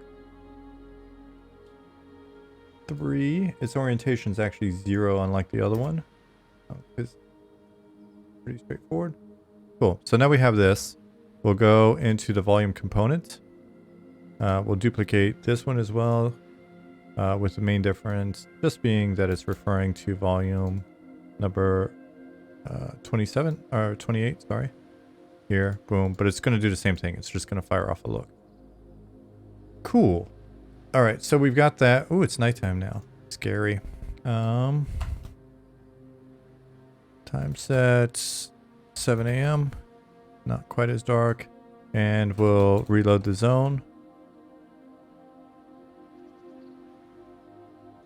Because we have something that works with quests, but I don't know how it could possibly work with mud actions, or if Ollie's even integrated that over to mud actions, or if the way that he did things modularly when he added it for quests, it's already available to mud actions. So that's what I'm curious about, and we're going to test it. And what that is basically we have a command to, as some of you have played the Shadow Knight quest out there somewhere probably. if you're in friends and family, don't spoil it if you are. May have seen when did the Shadow Knight quest and got punched in the face. So, all right. So I reloaded the zone. Yeah. So in theory, if I hop through here, then it should say debug again. Unless I'm missing something. Oops, I'm moving way too fast to even fall in the hole.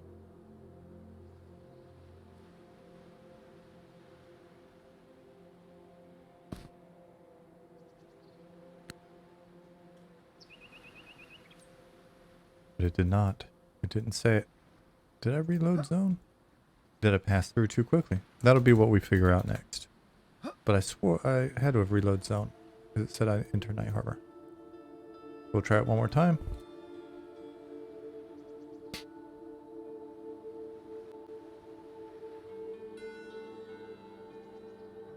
Got the volume now. Got the volume component. We've got the mud action, which is right there. It doesn't have a requirement.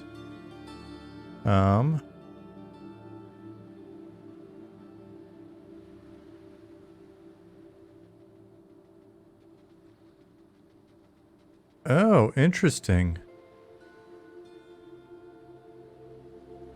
So when the volume's there, and so it actually fired off this look. And that's going to count as me being in it. So what it is I think it's a race condition. That's kind of fun. Little race condition action. So, what if we pull it down here? Yes. Let's make it, ooh, this will be a thin one. We'll do this from position. We'll go back into our volume. Those of you that, if you're watching this and you're like,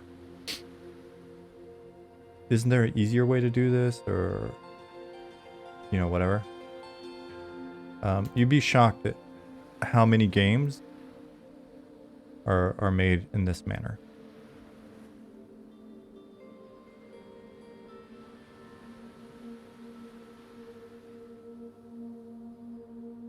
And then once we've done a little bit of this trial and error, essentially invested in kind of, this is like the R&D. Then later on, one of two things may happen. I mean, I'm sure there's probably more possible things that could happen, but one of two things will happen, which is somebody else on the team will be like, hey, I want to do this thing. It's kind of hacky, but can it be done? And it's like, actually, I've invested the, a couple of hours in playing around with that. Here's how we could do it. The other thing that could happen is I could explain to Ollie how I set this up, and he'd be like, why did you need to jump through 3 different hoops to do that? I could just make a thing that does that automatically.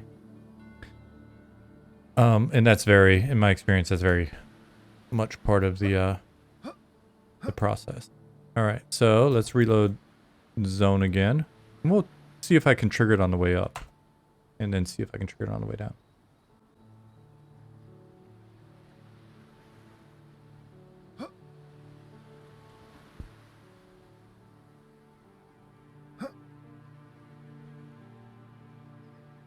So it didn't fire. And now the question is going to be, is that because of where... see, it fired there. Interesting. That sort of inconsistency is not good. And was it because it wasn't in the volume before? Now we gotta wait for look to cool down. Ooh, actually that would be a good way to break this. So that's how if we do it this way, it's not going to work. I've just figured out the edge case. That means that this is not going to work. How often does the volume check on entry and exit? It should be on entry and exit Bananatron. And here's another way. Like if this was a critical thing where if I jump through there, and I'll just tell you this now, because you'd eventually figure it out anyway. The hack would be if I were to jump, say this worked, say like I turn fly off, I were to fall through here, and it fires debug, right? Which it didn't on the way down. Fly. Let's see if we can get it to fire again.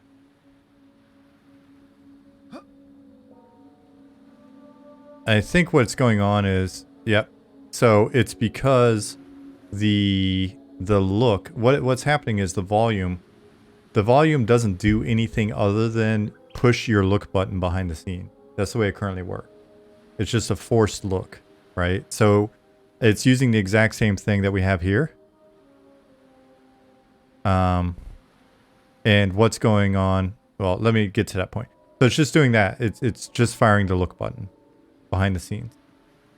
So rather than have you always have to click look to find certain things that just aren't obvious, if we want you to look down at the crack in the floor, then we put a volume there that when you enter it, it just pushes your look button for you. Pretty simple setup. We could do a more complex setup where we essentially incorporate some of the mud object or mud action functionality into the volume, but now we've got overlapping functionality, and all we're really trying to do is trigger this, right? Because you just happen to notice that.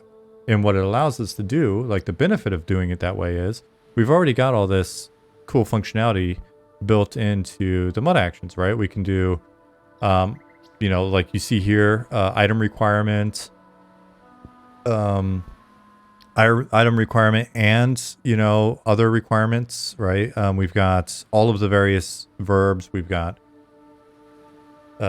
take and pull and pry and John's favorite, taste, push, throw, all of that stuff. We've got all these verbs already built in here. And then we've got fun stuff like skills. So all of our skills, essentially we could do a skill check and be like, oh, are you great at archaeology? And then you would notice the crack in the floor or something like that. Or survival, and then you may notice the particular bush or something like that. And then we've got the skill requirement. So how good are you? And so using John's example of taste, it could be if you've got like a cooking skill of 200 and you use taste, it's because now you've got the palate of a wonderful chef. And so you notice something different. Oh, it's poison. And so skill requirement, we've got conditions. So day, night, whatever conditions we set up.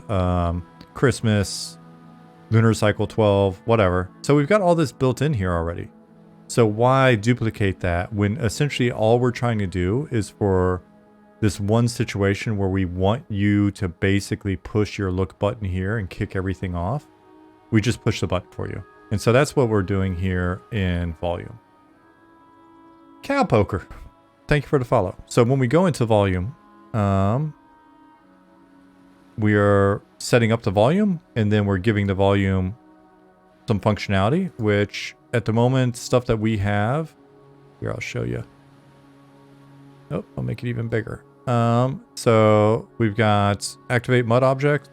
If I had to guess, that's what AMO means, activate mud object. We've got buff, so it can fire a buff, or activate a buff, which I'm assuming, I haven't done either one of these, but between buff and castability, it's likely then doing things where we can poison you or make something slippery or whatever, which we need to actually play around with soon. Debug announcer. I guess I could. Oh yeah, that's because if you're not messing with a mud object and you want to actually see if someone's entering the volume, you could use this. That makes sense. Tastes like burning. I can't do the voice though. Cambam says, I find this so interesting as an active gamer. It's like pure mystery how this works. I can write, but I can't code. Okay, on that front, a bit of warning when it comes to the streams. Maybe I should have like a disclaimer at the beginning of the videos and stuff as well. Make like a generic stinger that pops up and does the stuff. If you want all of the joy and mystery and fun of gaming to be preserved, the stream's actually probably counterproductive then. So if you just want to play Monsters and Memories, but you're here because we've got a channel, and you just want to play it and enjoy it, don't watch the stream, don't watch the VODs. You can go to our Discord, which you can find here. You can absolutely join our mailing list. But don't go to our YouTube. Don't do it. If we want you to see something, we'll put it in Discord or whatever.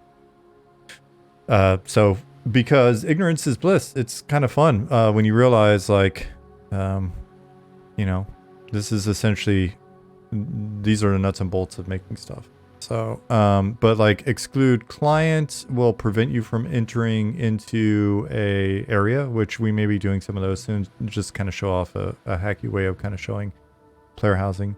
Teleport client is pretty cool. We're using those,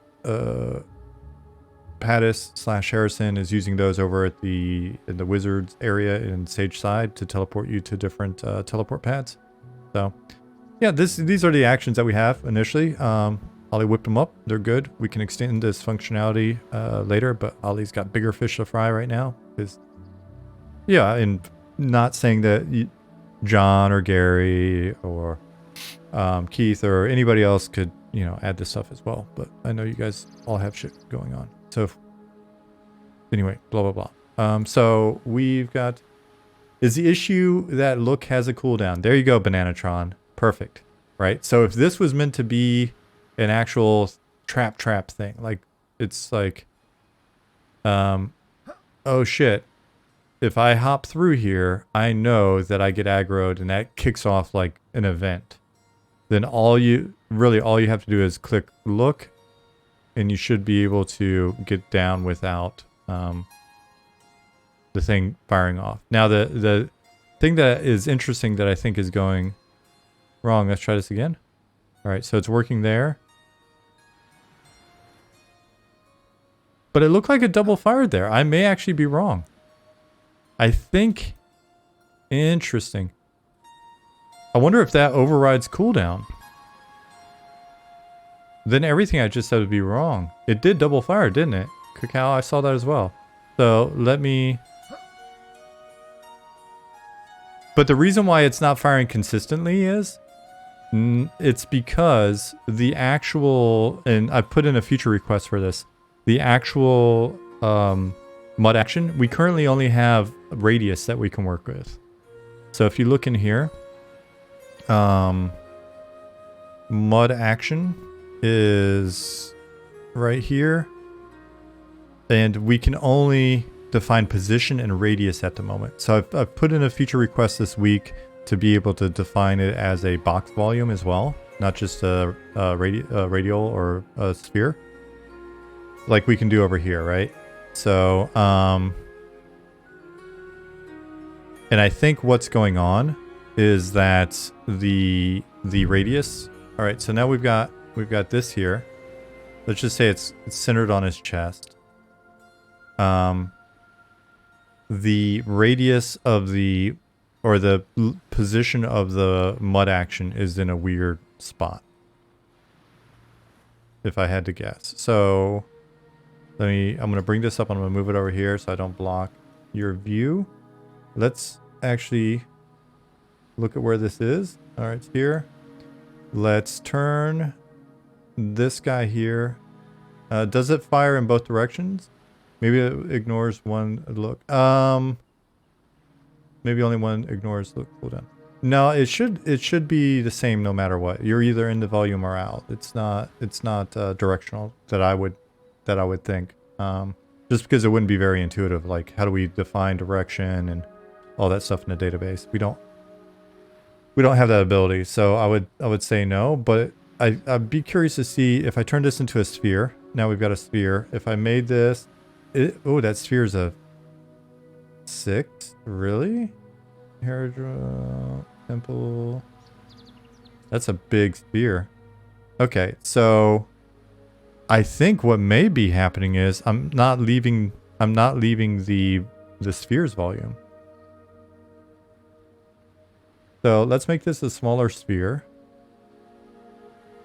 That's a giant sphere. Like I said, I was just playing with this the other night, so it's actually bigger than this. It says 6 in the database, which would be holy goodness. That's really big. So let's make this a reasonable size. I don't know what I was doing. It was late. I was excited. I got excited. So,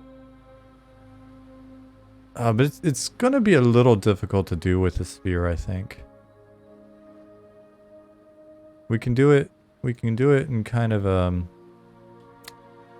imperfect fashion because we don't have a box volume yet. But what I'd be trying to do then is have it.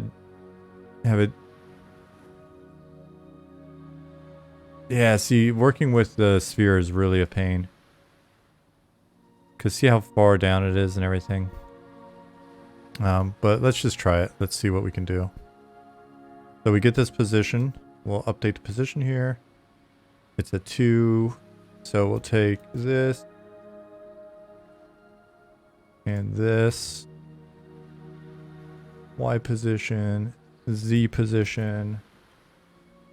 And we'll update the sphere size to be 2.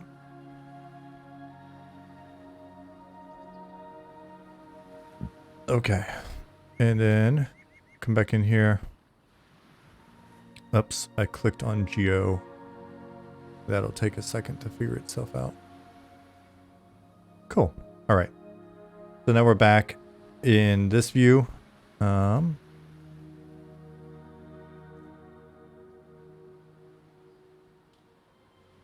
Reload zone.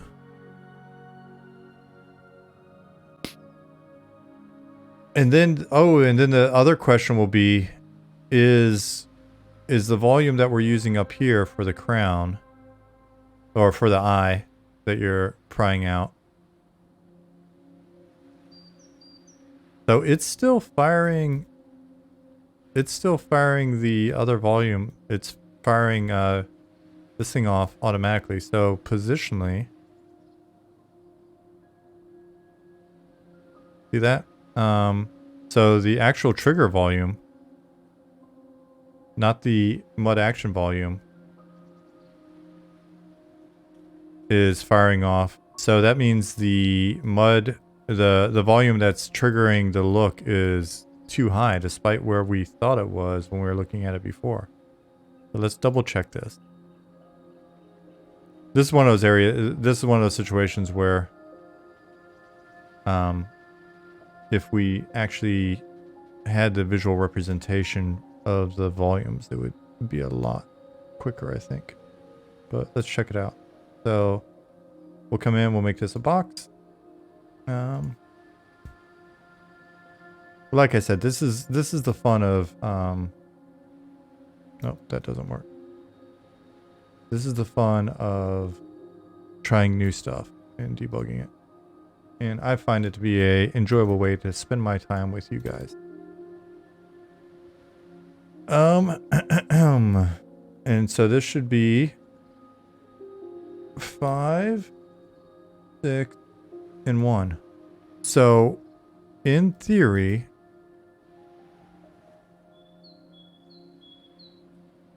this is where that volume is supposed to be, but I don't think we're getting a I don't think it's WYSIWYG. So what we can do is let's lower it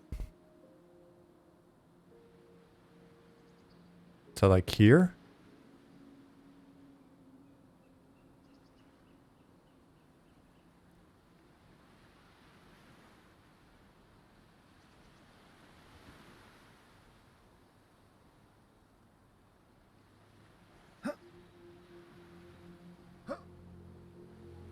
Yeah, we'll test that in a second. So we'll see what's going on here. It could just be that it's just not going to be WYSIWYG. It's not going to be easy enough to be decent fidelity, or the fidelity that we need to work with here. Do we need to reload? We will once I've updated the DB. I was just jumping up and down to sort of look at it visually more than try to trigger it. All right. So we'll go here again. Now we'll reload data and then we'll see. The funny thing is, I absolutely don't think I'm going to do anything with this volume. I'm really just curious about the functionality now. If I had what I had planned to do before, and you kind of saw it, was when you pry the eye out of the statue, you take a faction hit with the Priest of Herodril. So basically just going to explode your faction, and then you're just not going to be able to come back in here. You have been cursed by Herodril until you fix your faction. Or you can come in here, just expect to get pounded. What if you pry it stealth? It doesn't matter. Herodril is an elder god. He sees through your shitty little stealth and does not like you prying his eye out of the socket of the statue. So good luck with that one. Good luck with that one. Maybe you'll find a way to redeem yourself. So if I jump up, my head should be able to trigger it. Didn't happen. Okay. Maybe it's high enough. Fly. No debug.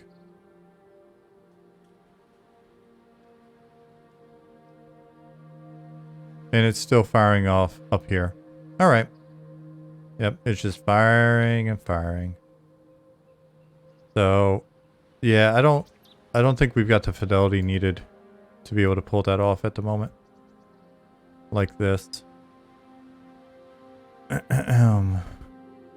We can do it. Just go ahead and do it down here. Because there's still another way to do it. Gods are so fickle. Stupid gods. So we'll just update this Y coordinate. Copy.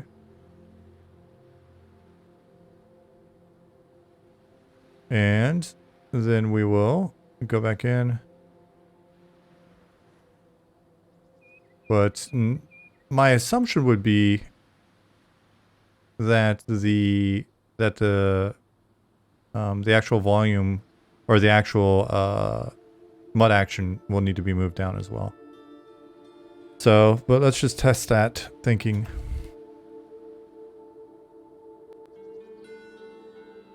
And see if it's just firing off automatically up here.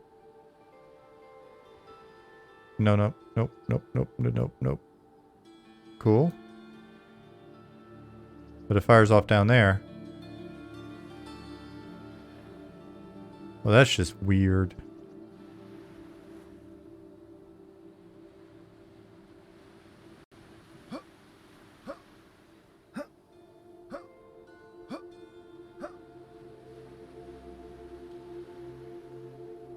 So yeah, the visual here is just, it feels really off. Now that may be due to a misalignment, visual misalignment here for some reason.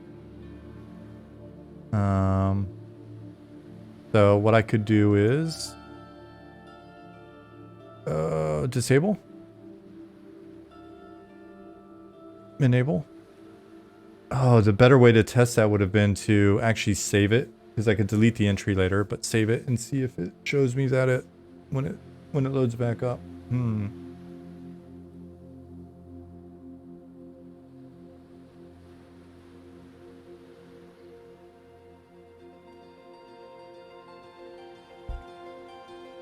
Now, to your question, John, about what if you did it stealthed in terms of gameplay beyond that. So in theory, the volume, given our current functionality, because we can't do a conditional check to see if you're stealthed or not, the volume wouldn't care, and it would trigger the priest. But then from that point forward, the priest should be using the priest's parameters, like basically what can the priest do. And so the thought that I had would be that it would trigger the priest, excuse me, and then from that point forward, the priest would just be like, all right, I've been triggered, but nothing special has happened to the priest in terms of none of his values have been changed aside from potentially being aggro. But then, if you're stealth, you're stealth. If you can't see stealth, then that's that. Like if you look right here, I'll show you. Can be finicky. So if you look, he's actually, the reason why he comes over here and looks up is when you pry the eye out of the statue, part of that, if we go over here to mud action, if we look at what happens when you pry, do I have it labeled properly? So that's temple. I can just find it here.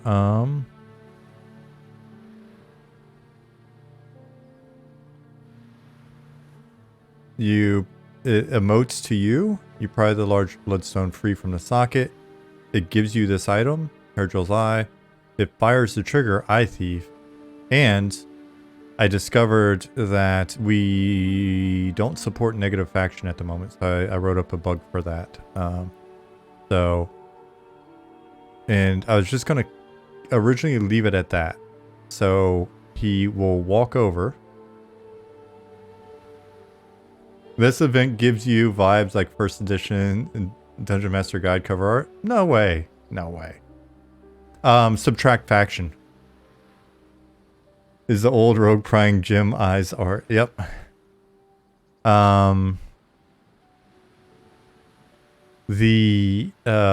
Seem nostalgic. Try adding negative faction. That's what I was doing here. So basically, the parameters I have, I can fire faction, I can name the faction, and I can set the value. And I think there's just a bug in there because it just gives me, it's always positive. Ollie is such a nice guy. I am not shocked that there's a bug in which it's always positive. That's a joke. Or I could just be doing it wrong, but I forgot to ask him when he was on earlier. Ollie, if you're out there listening while you're putting together your puzzle, let me know if that's incorrect. Or anybody else on the team that's looking into the code. So essentially, that's what happens there. It fires that trigger. Ransom EQ said, coded all positive faction to make the world a better place. Yeah. Plus minus faction. I could try it. I seriously doubt it. I did exclamation mark faction. I did negative sign or minus sign faction. Anyway, this part of the story is that then this guy's listening for this trigger, and when he hears the trigger, Eye Thief, then he says, "What was that noise? Who is up there?" And then he goes over here, and then he waits for 10 seconds, and then he says, maybe it was just some birds, and then he goes back here and resets. That's what he does. The thought was, if you've got the negative faction, and he comes over and is now looking at you, and you are visible, right? You're not stealth. Then he's just going to do what NPCs do. As soon as you're in line of sight, he's going to aggro, and then who knows what's going to happen, right? Because you're out of reach. Maybe he teleports up there. Maybe he runs around in circles, creates a giant train. I don't know. I was very excited to see what happened. I mean, we could test that just by punching him from up here or something. But do you see? That's kind of what I was looking at. Anyways, what was I doing before I went off on that tangent? I was basically looking to see if there's a visual issue with the volume. So let's now take this volume. Let's put it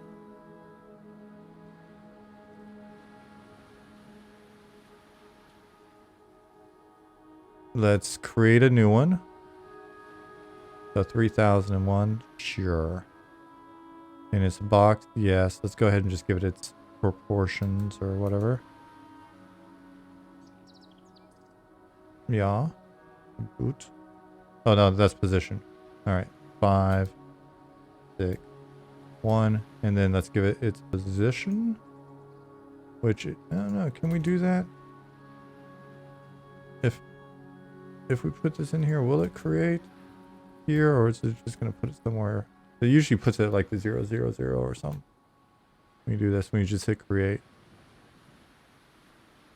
Yeah, it's probably at the 000, which is a pain in the ass. How dare you? Well, I'm not saving these anyways, so we'll do a create it click. Oh, I should be over here, shouldn't I? Oh.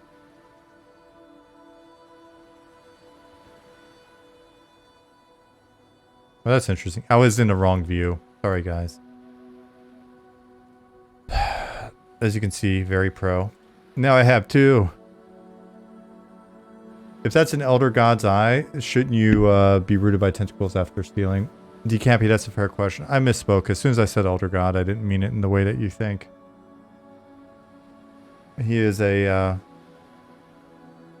major god. He is not an elder god.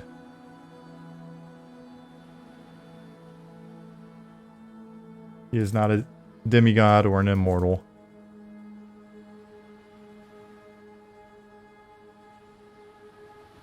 Either way, I should suffer. You're right.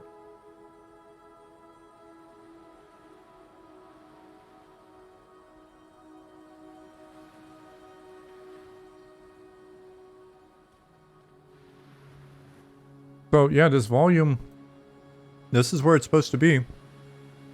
So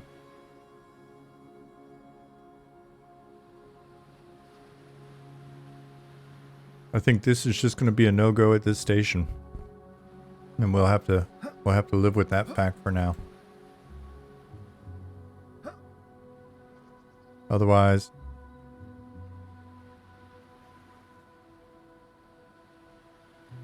because if it's in the right place, well, that didn't fire now. No. All right.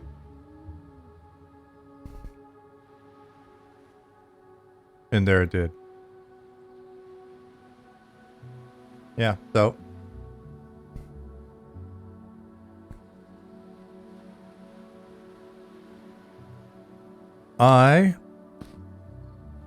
Yeah, I think that's that is just what it is for now. What I'm gonna do instead is basically stick with the original plan instead of getting funky with volumes, triggering stuff, blah blah blah. I'll try to keep it as natural as possible. And essentially, I'll see about getting fixed on the faction hit and just have it play out naturally. I just think it's a lot cleaner.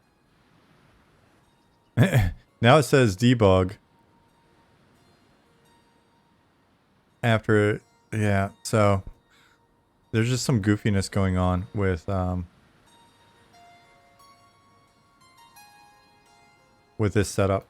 So I'd rather, because the thing is, if I do it in a more natural manner, it's just more durable, right? So if I pry that eye off here, and I take the faction hit, and this guy comes over here, then it really honestly just becomes a question of line of sight. Like, am I considered in line of sight when he's here? Right? I don't think so. But if I jump down and I'm not stealth, then I will be. But then automatically, boom, it's back. It puts it on the player to think about that fact and then use stealth in a natural manner, or invis or whatever, and hop down. And then the bigger question is, if I've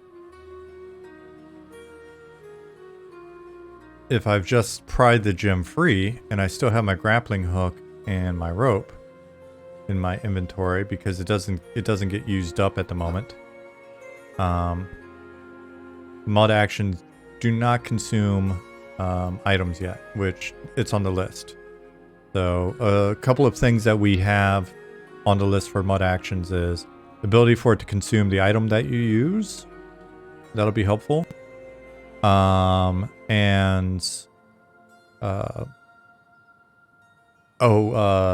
Recast timer on them in essentially availability, right? So like if I want to put a dried fish in a barrel and have anybody walk up to it, and if they just happen to look in the barrel, they could find a dry fish, and then they can pick up take the dry fish. We don't want that to just be something you can sit there and spam it as quickly as look refreshes. It may be something that works then the same as other respawns, which is we can set the time and have it be that there's only one fish available every 5 minutes or 3 minutes or 1 day or whatever. So yes, No Man's Stream. And then John can taste the dried fish. And then he could say, this tastes like gnome. And he will know because he is a gnome licking expert. Don't you even, gnome licker. I know you're trying to play off like you're not a gnome licker by talking all this stuff about gnomes. Bots really like containers that respawn every 5 minutes. Oh yes, and what we could also do is we could honeypot it so that it'll make it easier for us to find bots.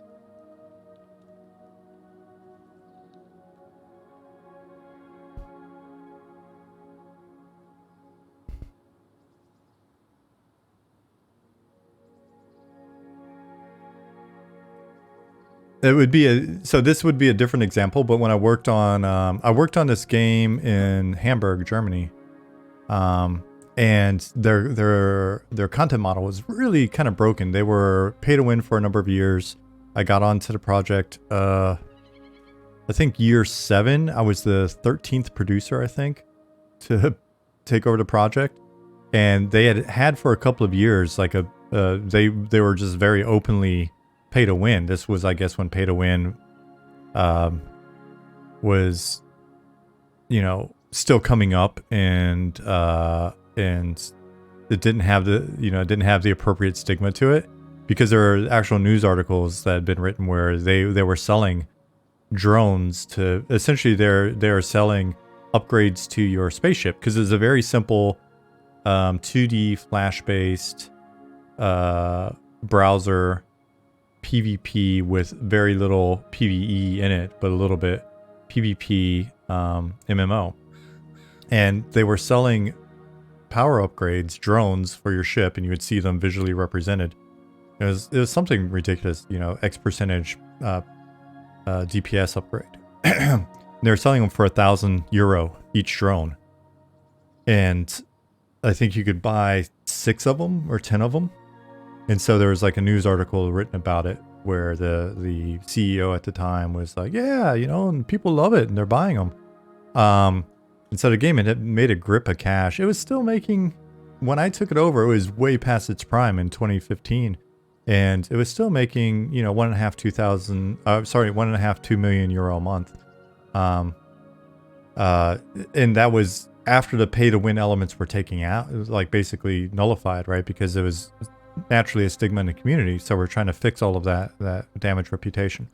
So anyways, but the way that the game made money, though, was still through a hard currency system that it had, right? And so you would get Iridium or something like that you could then spend on rolls to basically get a piece to then get into a warp gate, a dungeon, where you could then get upgrades. And it was still pay to win because you could still, basically buy Iridium, buy rolls. I'm forgetting the way that worked, but it was like basically something along those lines. And then the kicker was they had these cargo boxes in space, just these little boxes in space that were visual boxes in this 2D environment, that when you clicked on them, you had a chance to get Uridium. So you had the soft currency and you also had Uridium, which you would typically buy, and you could get a couple of Uridium, decent enough amount. It was a small amount, but still, if you had a bot going around, then you would be able to just have your bot sit there and constantly click these things and get, because it was just pixel bots. And so one of the tools that one of the like hackers wrote up was actually because we found a way to essentially break the pixel bots, but they were still doing packet sniffing and kept finding ways to essentially drive the bot via the packet information they were getting. And so we had bought an account to the forum because the guy was basically like selling the software, renting out the software, and making, okay money off of it. And he had a forum for all of the customers. And so, naturally we had a couple accounts, and so we'd be in the forum and we'd see, release notes and then also see upcoming features. And we weren't able to get around like the fact that this guy was able to get the packet information and power the bots. So essentially, we were having beers after work, and I asked one of the programmers, well, couldn't we just send down fake packets that we would know aren't represented on the client? And so let's just send down, attractive packets for the bots, knowing they're not represented on the client visually, and we could see which accounts are collecting a whole bunch of these invisible boxes that no one see to click and get in the first place, which wound up being hilarious because we just as soon as we started running it, we did the update and we just started having these honeypot packets going out, and we just watch the stats, basically watch the metrics and see who was clicking on these invisible boxes. And so we got a wonderful list of all the bots. We let it accumulate for a little bit, and then we banned all of them, and sat and as soon as we hit ban, that evening we sat around drinking some beers, reading the forums, because people paid for this service, and on top of that they were losing accounts that they had invested a fair bit of money in. So the customer service problems he had were pretty significant that night. So yeah, I mean, inevitably, if there's interest in the game, then there will be people finding ways to exploit it and script stuff or bot stuff or whatever. How many of them claimed they were unfairly banned, didn't do anything wrong? Actually, an okay percentage of them, enough to notice. And the CEO was this 30-year-old guy who had actually never had a job before. He was like an associate at the investment company that had bought the company in order to flip it, and so he went from being like an associate at this investment company to being the CEO of our company, which made for some fun. Oh man, I'm not gonna, I don't want to pick on him too much, but it was just funny because he was so like very much like a startup guy. Like if I go to his LinkedIn, now he's probably, how long ago was that? Now he's probably 37 or something, but his entire LinkedIn is just like him listing that he's an angel investor on like every company in the world. And his Facebook was great because it was just like, here's me hanging out with Ariana Huffington, and like emotionally, well, Ariana, it was so wonderful to be able to spend time reflecting on the future of blah blah blah. He's this French Tunisian kid, so it was just great because he had like this beautiful head of hair, in very hip glasses and very nice clothing, and we'd go in these meetings. And you know, he got to be the CEO, so he was like, my favorite quote of his is when I was trying to explain to him why something wasn't going to be able to actually, it was like, the team's not going to be capable of doing that. And I was like, well, you know, there's a certain reality to things. And his response was, Sean, I don't believe in reality. You can make it happen. I was just like, wow, okay. Yeah, well, sorry. I operate in the, I'm like, everybody, all the rest of the producers, I think, were worried about actually being fired. I didn't give a shit. Like, my apartment consisted of a couch from IKEA, a table that I bought off somebody for like €10, a laptop, a bed, right? I was basically like, I'll move anytime, so I don't give a shit. So it was like, it was just like, I'm sorry, but I think I like knocked on the table, touched my head, was like, yep, we're in reality. We're still in reality, buddy. That shit's not gonna happen. That has to be a line somewhere in Eminem. I don't believe in reality. Absolutely true. It's going in. It's absolutely gonna go in.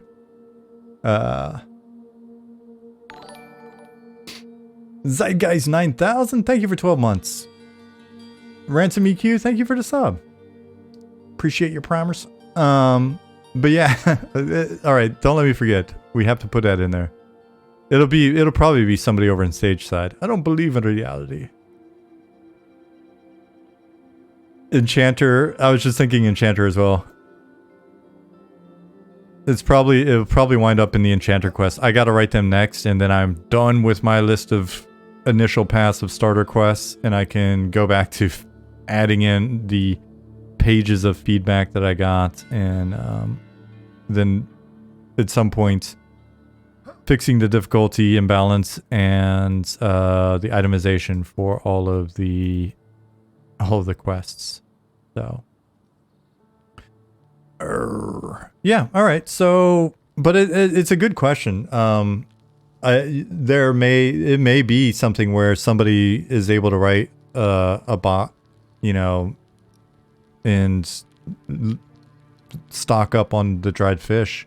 So we may have to, it could be that something like that, maybe we just make it a lore item. Like if you get the dried fish out of the barrel, it's a lore item, and so you can get one, then you got to consume it. Mantis Boxer, where have you been, buddy? The castle does have bricks. There's a lot of shit going on in here. Castle's got bricks. There's more castles. Former rich town person now wandering the desert like an old EQ madman. Long flowing hair, casting spells that don't exist.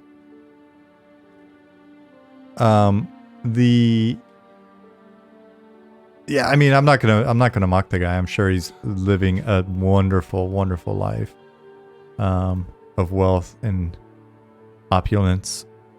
So good for him. Not a hater at all. Wouldn't want to ever work for him again, but definitely had his funny moments. Cool, guys. Well, you know what?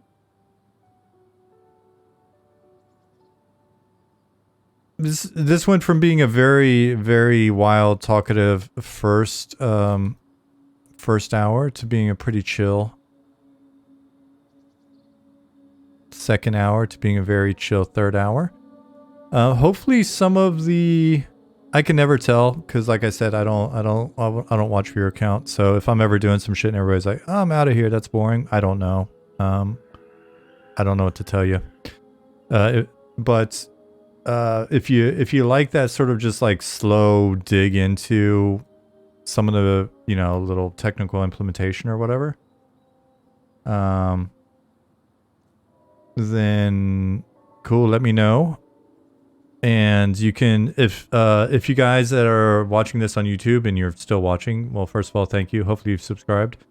If you're watching this VOD on YouTube and you like this type of stuff, say it in the comments. I try to, the whole team, you know, checks comments and stuff, but I absolutely personally try to check comments, at least maybe once a day. Some days I miss it. And I'll give you a little heart or thumbs up or whatever the hell it is these days. And so, yeah. So I appreciate the comments. So if you like just sort of slow digs into the database and stuff like that, the whole idea here is for you to get some insight into game development. I'm much faster in implementation when I'm not streaming. So, if it was just about us making the game, I wouldn't be streaming 6 hours a week. I think that, I don't want to speak for the rest of the guys that stream. Those of you that are new here and you like this type of thing, we've got a few of the other guys as well who stream. Pattis streams environment art, Zukin streams character art, Goblin streams concepts, and then he's doing texture work for characters and environment and stuff like that as well. So join our Discord. I just give you a link there. Look for the notifications, and it lets you know when we're streaming. Do you like hot database action? Then M&M is for you.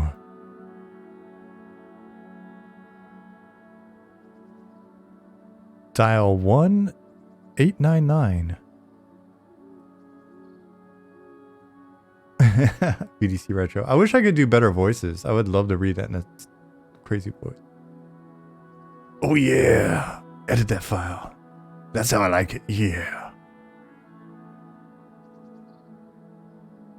Click out of the field. Click out of the field. There you go. That's saving it. That's saving it to the database. Oh yeah. Anyways, it's my Friday, so I'm being silly. If you're new here, watch some of the VODs. You'll realize that it's kind of always like this. So don't know what to tell you. Hopefully you come back. I like hanging out with you guys. Mantis Box said, at first I didn't like how big the city is, but after thinking about how things, that would be a good main city for starting and hanging out and then venturing out into other cities, gain more skills and spells for your race. Yeah, well, there's actually, there's things in here that will kill you. There's places to adventure. There's compounds to break into. Earlier in the quest, you didn't see it today, but if you watch the VOD from Tuesday, you sneak into a rival gang's compound, you kill somebody. There'll be changing content, a lot of player housing. Keep in mind, this is like a big adventure city. The other cities aren't going to be this crazy. We don't believe. And this is also a city that you'll be coming back to and using for, just imagine if all the expansions that you played didn't necessarily have new cities. They had new adventure areas you could go to and new dungeons and new zones, but the cities are the cities. So if a new player is starting the game 6 years after launch, there's still people coming back and using this specific city. We don't want to just keep expanding the world out, right? So that's the plan. We're going to be trying a lot of stuff there. And even within this, I will say somewhere hidden in this newbie zone, there's higher level content. So, that's the goal. We'll see if we can do that. And then we also plan on data updates to the city and revisions to the city. So, because the way that I've looked at it for a number of years is with the expansions and with sort of the expansions being catered to different level ranges, you wind up with a lot of fracturing of the community. You've got some people that didn't buy the expansion. You've got some people that aren't high enough level to go there, and then you got these new hubs, and so you wind up with a lot of stratification of the player base. And so rather than shoot for that, we're right or wrong, the goal is this time around to see if we can try to mitigate some of that community stratification and make it so that if you're that badass player that's been playing for 6 years and you're leading edge, we want there to be a bunch of newbies and a bunch of other players where you're running around. It's cool to show off for your guild or the rival guilds or whatever, but isn't it even better if you run around and you see like a lot of people that see you for the first time and go, holy shit, what have you been doing, right? So that's the goal there. Will we have no rent items or items that decay poof after being looted and not used? Yeah, we've got a couple different concepts that we're going to try with no rent. So different timing and different conditions for no rent. So we'll have a couple different flags that do different things on that front. But yeah, thanks Low Res. Low Res said cities are really coming along. Yeah, and we just want it to be really dense. And it's funny, like, keep in mind that we're doing a lot with our scheduler. So I was looking through the database for something else, and I found some content that someone else had put in, and it's triggered. You know, essentially, it's a hazard that appears in the city, maybe some bad guys, in different places randomly. They could appear here, there, or there, and it only happens at certain times, right? So, you know, could be when the moons are full. Where are the moons? When the moons are full, there could be a percentage chance that you got some were creatures roaming about as well. So it's just, the inspiration for this has been, if you read like the various tabletop books that are all about a city, like an entire thick ass book or set of books that are all about, you know, a big city in D&D or whatever, that's the inspiration. So, that's the idea. And we also know that, you know, like there is a tendency, even if there's cool stuff in the other cities, for there to be one or two cities that wind up being kind of the bigger. Yeah, CJack said, big water, deep energy. Yep. And, you know, and there's just a lot of inspiration from things like Undermountain and all of that, right? Who knows how many dungeons are under this thing, right? Or nearby. So, and for us, we have the ability to, we've already got thoughts, like if you're running through Glass Flats, you'll run by, you know, ruins of a place that it's, for us, we're like, yeah, you know, sometime after the game's out, year or two, whatever, we'll open up that dungeon. So a lot of time and thought invested in this idea of making it so that the place just feels like you're always discovering something new, and the world feels very deep and rich and not just sort of the same thing spread out farther and farther away from home. So, but one of the goals, once we get the starter quests in good, then we'll be doing more one-off quests and a lot more content population within the city, especially as more and more of the city comes online. So one of the goals is for there to be multiple content paths just in the city, for you to be able to level up and not leave the city and kind of see what that feels like. And guys, keep in mind, we're working on the proof of concept. This is proof of concept. And one of the things that we do in proof of concept is prove out concepts, right? So a number of folks would be like, you know, oh, there's this feature or there's this idea or whatever, and that's bullshit. That's not old school. That's not, you know, that's not what I'm looking for. Well, first of all, it may not be what you're looking for, but you're not the only person that we're catering to. So keep that in mind. This game's not going to be for everybody, but it needs to be for some people, and we'll see. And so, but what we'll do is we're aware of the stuff that we know. Like, we're aware enough of the existing games as a team. I'm not going to say me personally, you know, because the team's knowledge of MMOs and EQ and stuff is, you know, way more than mine at this point. I put that at this point in because I used to know some shit, but I don't anymore. I'll admit it. But anyway, we know what the existing stuff is. So this is our time. This proof of concept time while we're developing this is our time to try some shit and see if the new stuff works. And for some of the new stuff to work, we have to have, you know, multiple things in place in order for it to give the feel that we want it to have, right? And so those things are still coming online. If we put those in and the team plays it, the team's not going to bullshit me, right? Like the team, you know, if I'm like, hey, I think this is cool, then if it just turns out to not work, we'll get that feedback from the team. It is the same when the other folks on the team try something. If we don't like it, you know, we'll say it. And then we've got friends and family in playing right now. We're going to have you guys get some access in here and check stuff out as well. And we're streaming it live, right? So we've got multiple safeguards to ensure that if we try something weird or new or stupid or whatever, hopefully we'll identify that. I mean, it's very possible that you're watching it on stream and you're like, well, that doesn't look fun, when it's actually in and not just a concept. And it could be possible the team doesn't want to hurt somebody else on the team's feelings, so they don't say anything. And then friends and family doesn't say anything. And then you guys check it out and don't say anything. But at that point, if we've had that many failures in sort of testing a concept, well, then shit happens. I don't know what to say. But rather than take no risks, right? We want to try some of this stuff because we think that we can actually, once these things come together, provide a really interesting and fun experience. And so, you know, what I would say is put on your imagination suit and look at some of this stuff and be like, what would be cool? As opposed to, you know, like it's so easy to go, oh, that's new. I haven't seen that before, so it's not going to work. As opposed to like, that looks like, yeah, that's new. I've never seen it before.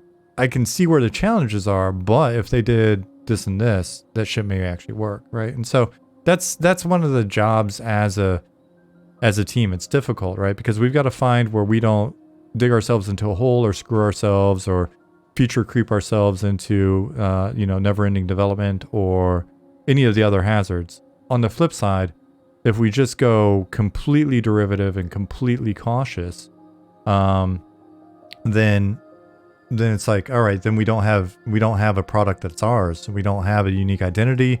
Are we offering anything better than, you know, if someone comes in and is like, make it exactly like P99 or make it exactly like UO, or I really love Star Wars Galaxies, right? If we were to just make that, well, those things exist. And it's not enough to just sort of relord or reskin it. So that's what we're doing here. Corthan, that's not an original phrase. I was in a meeting with comic book guys at when I was working on DC Universe. We were at Comic-Con and had a really fun meeting with Grant Morrison and Jeff Johns and Dan Didio and Jim Lee and all these comic book dudes. And Grant Morrison, who is a complete character, if he seems like a character in an interview or online or whatever, he is very much just that dude in real life, and he's a really fun guy. Grant, when he was kicking off the meeting, he was like, okay, everybody, I like to put on my imagination suit. And everybody put on your imagination suit. And now go on this journey with me. And yeah, he was a really fun guy. So yeah, there we go. Oh man, I can't wait. More lighting, more time to put in content and all that. It's gonna be fun. But yeah, guys, it's my Friday. Like I said, if you came in here late, you can wish me happy birthday on the way out. I am going to be 48 years old on Sunday, so I am definitely earning grouchy old man status pretty quickly here. Those of you that are up there in that age bracket with me, then I appreciate it. Hit me up with a happy birthday on the way out if you like. Thank you for the happy birthdays. I'm gonna wrap up because it's 5:18 now, and I will see you guys on Tuesday, and I will see you in Discord. How about that? If you are new here, you're not in our Discord, this is the Monsters and Memories Discord. Join our mailing list. We're at like 2,700 people. It's nice to see that number go up. I'll get the VODs up for this week and I think maybe last, I don't know, onto YouTube ASAP.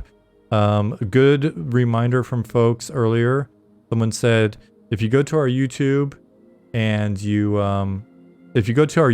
watch the 2-year retrospective video. It's a great, it'll show you our journey all the way up here, and it's really cool to watch. So thank you everybody for the happy birthdays.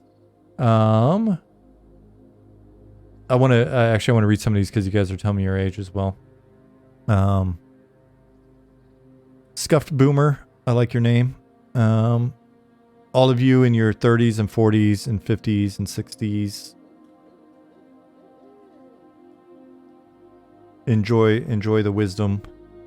It's about all we got left. All All right, guys. I'm going to wrap up. Have a great one. See you, Rev Chumley. See you. We've actually mixed these up. Okay, Jimster. Thank you all for the happy birthdays. Now we're going to say our goodbyes for tonight. And then I will see you on Tuesday. At the same time, don't forget daylight savings time throws me off by an hour in some direction. But it'll be basically 3 hours from 20 minutes ago. That's when we started. See you, Justin Beard. See you, Gulo. Residual 8. See you.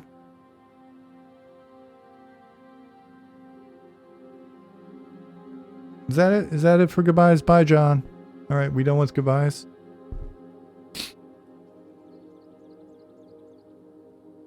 Maybe there's only like 10 of you in here. I don't know. We'll see. Let's do that. Chocolate. Have a good one. Organic Cacao. See you. Corthin. See you later.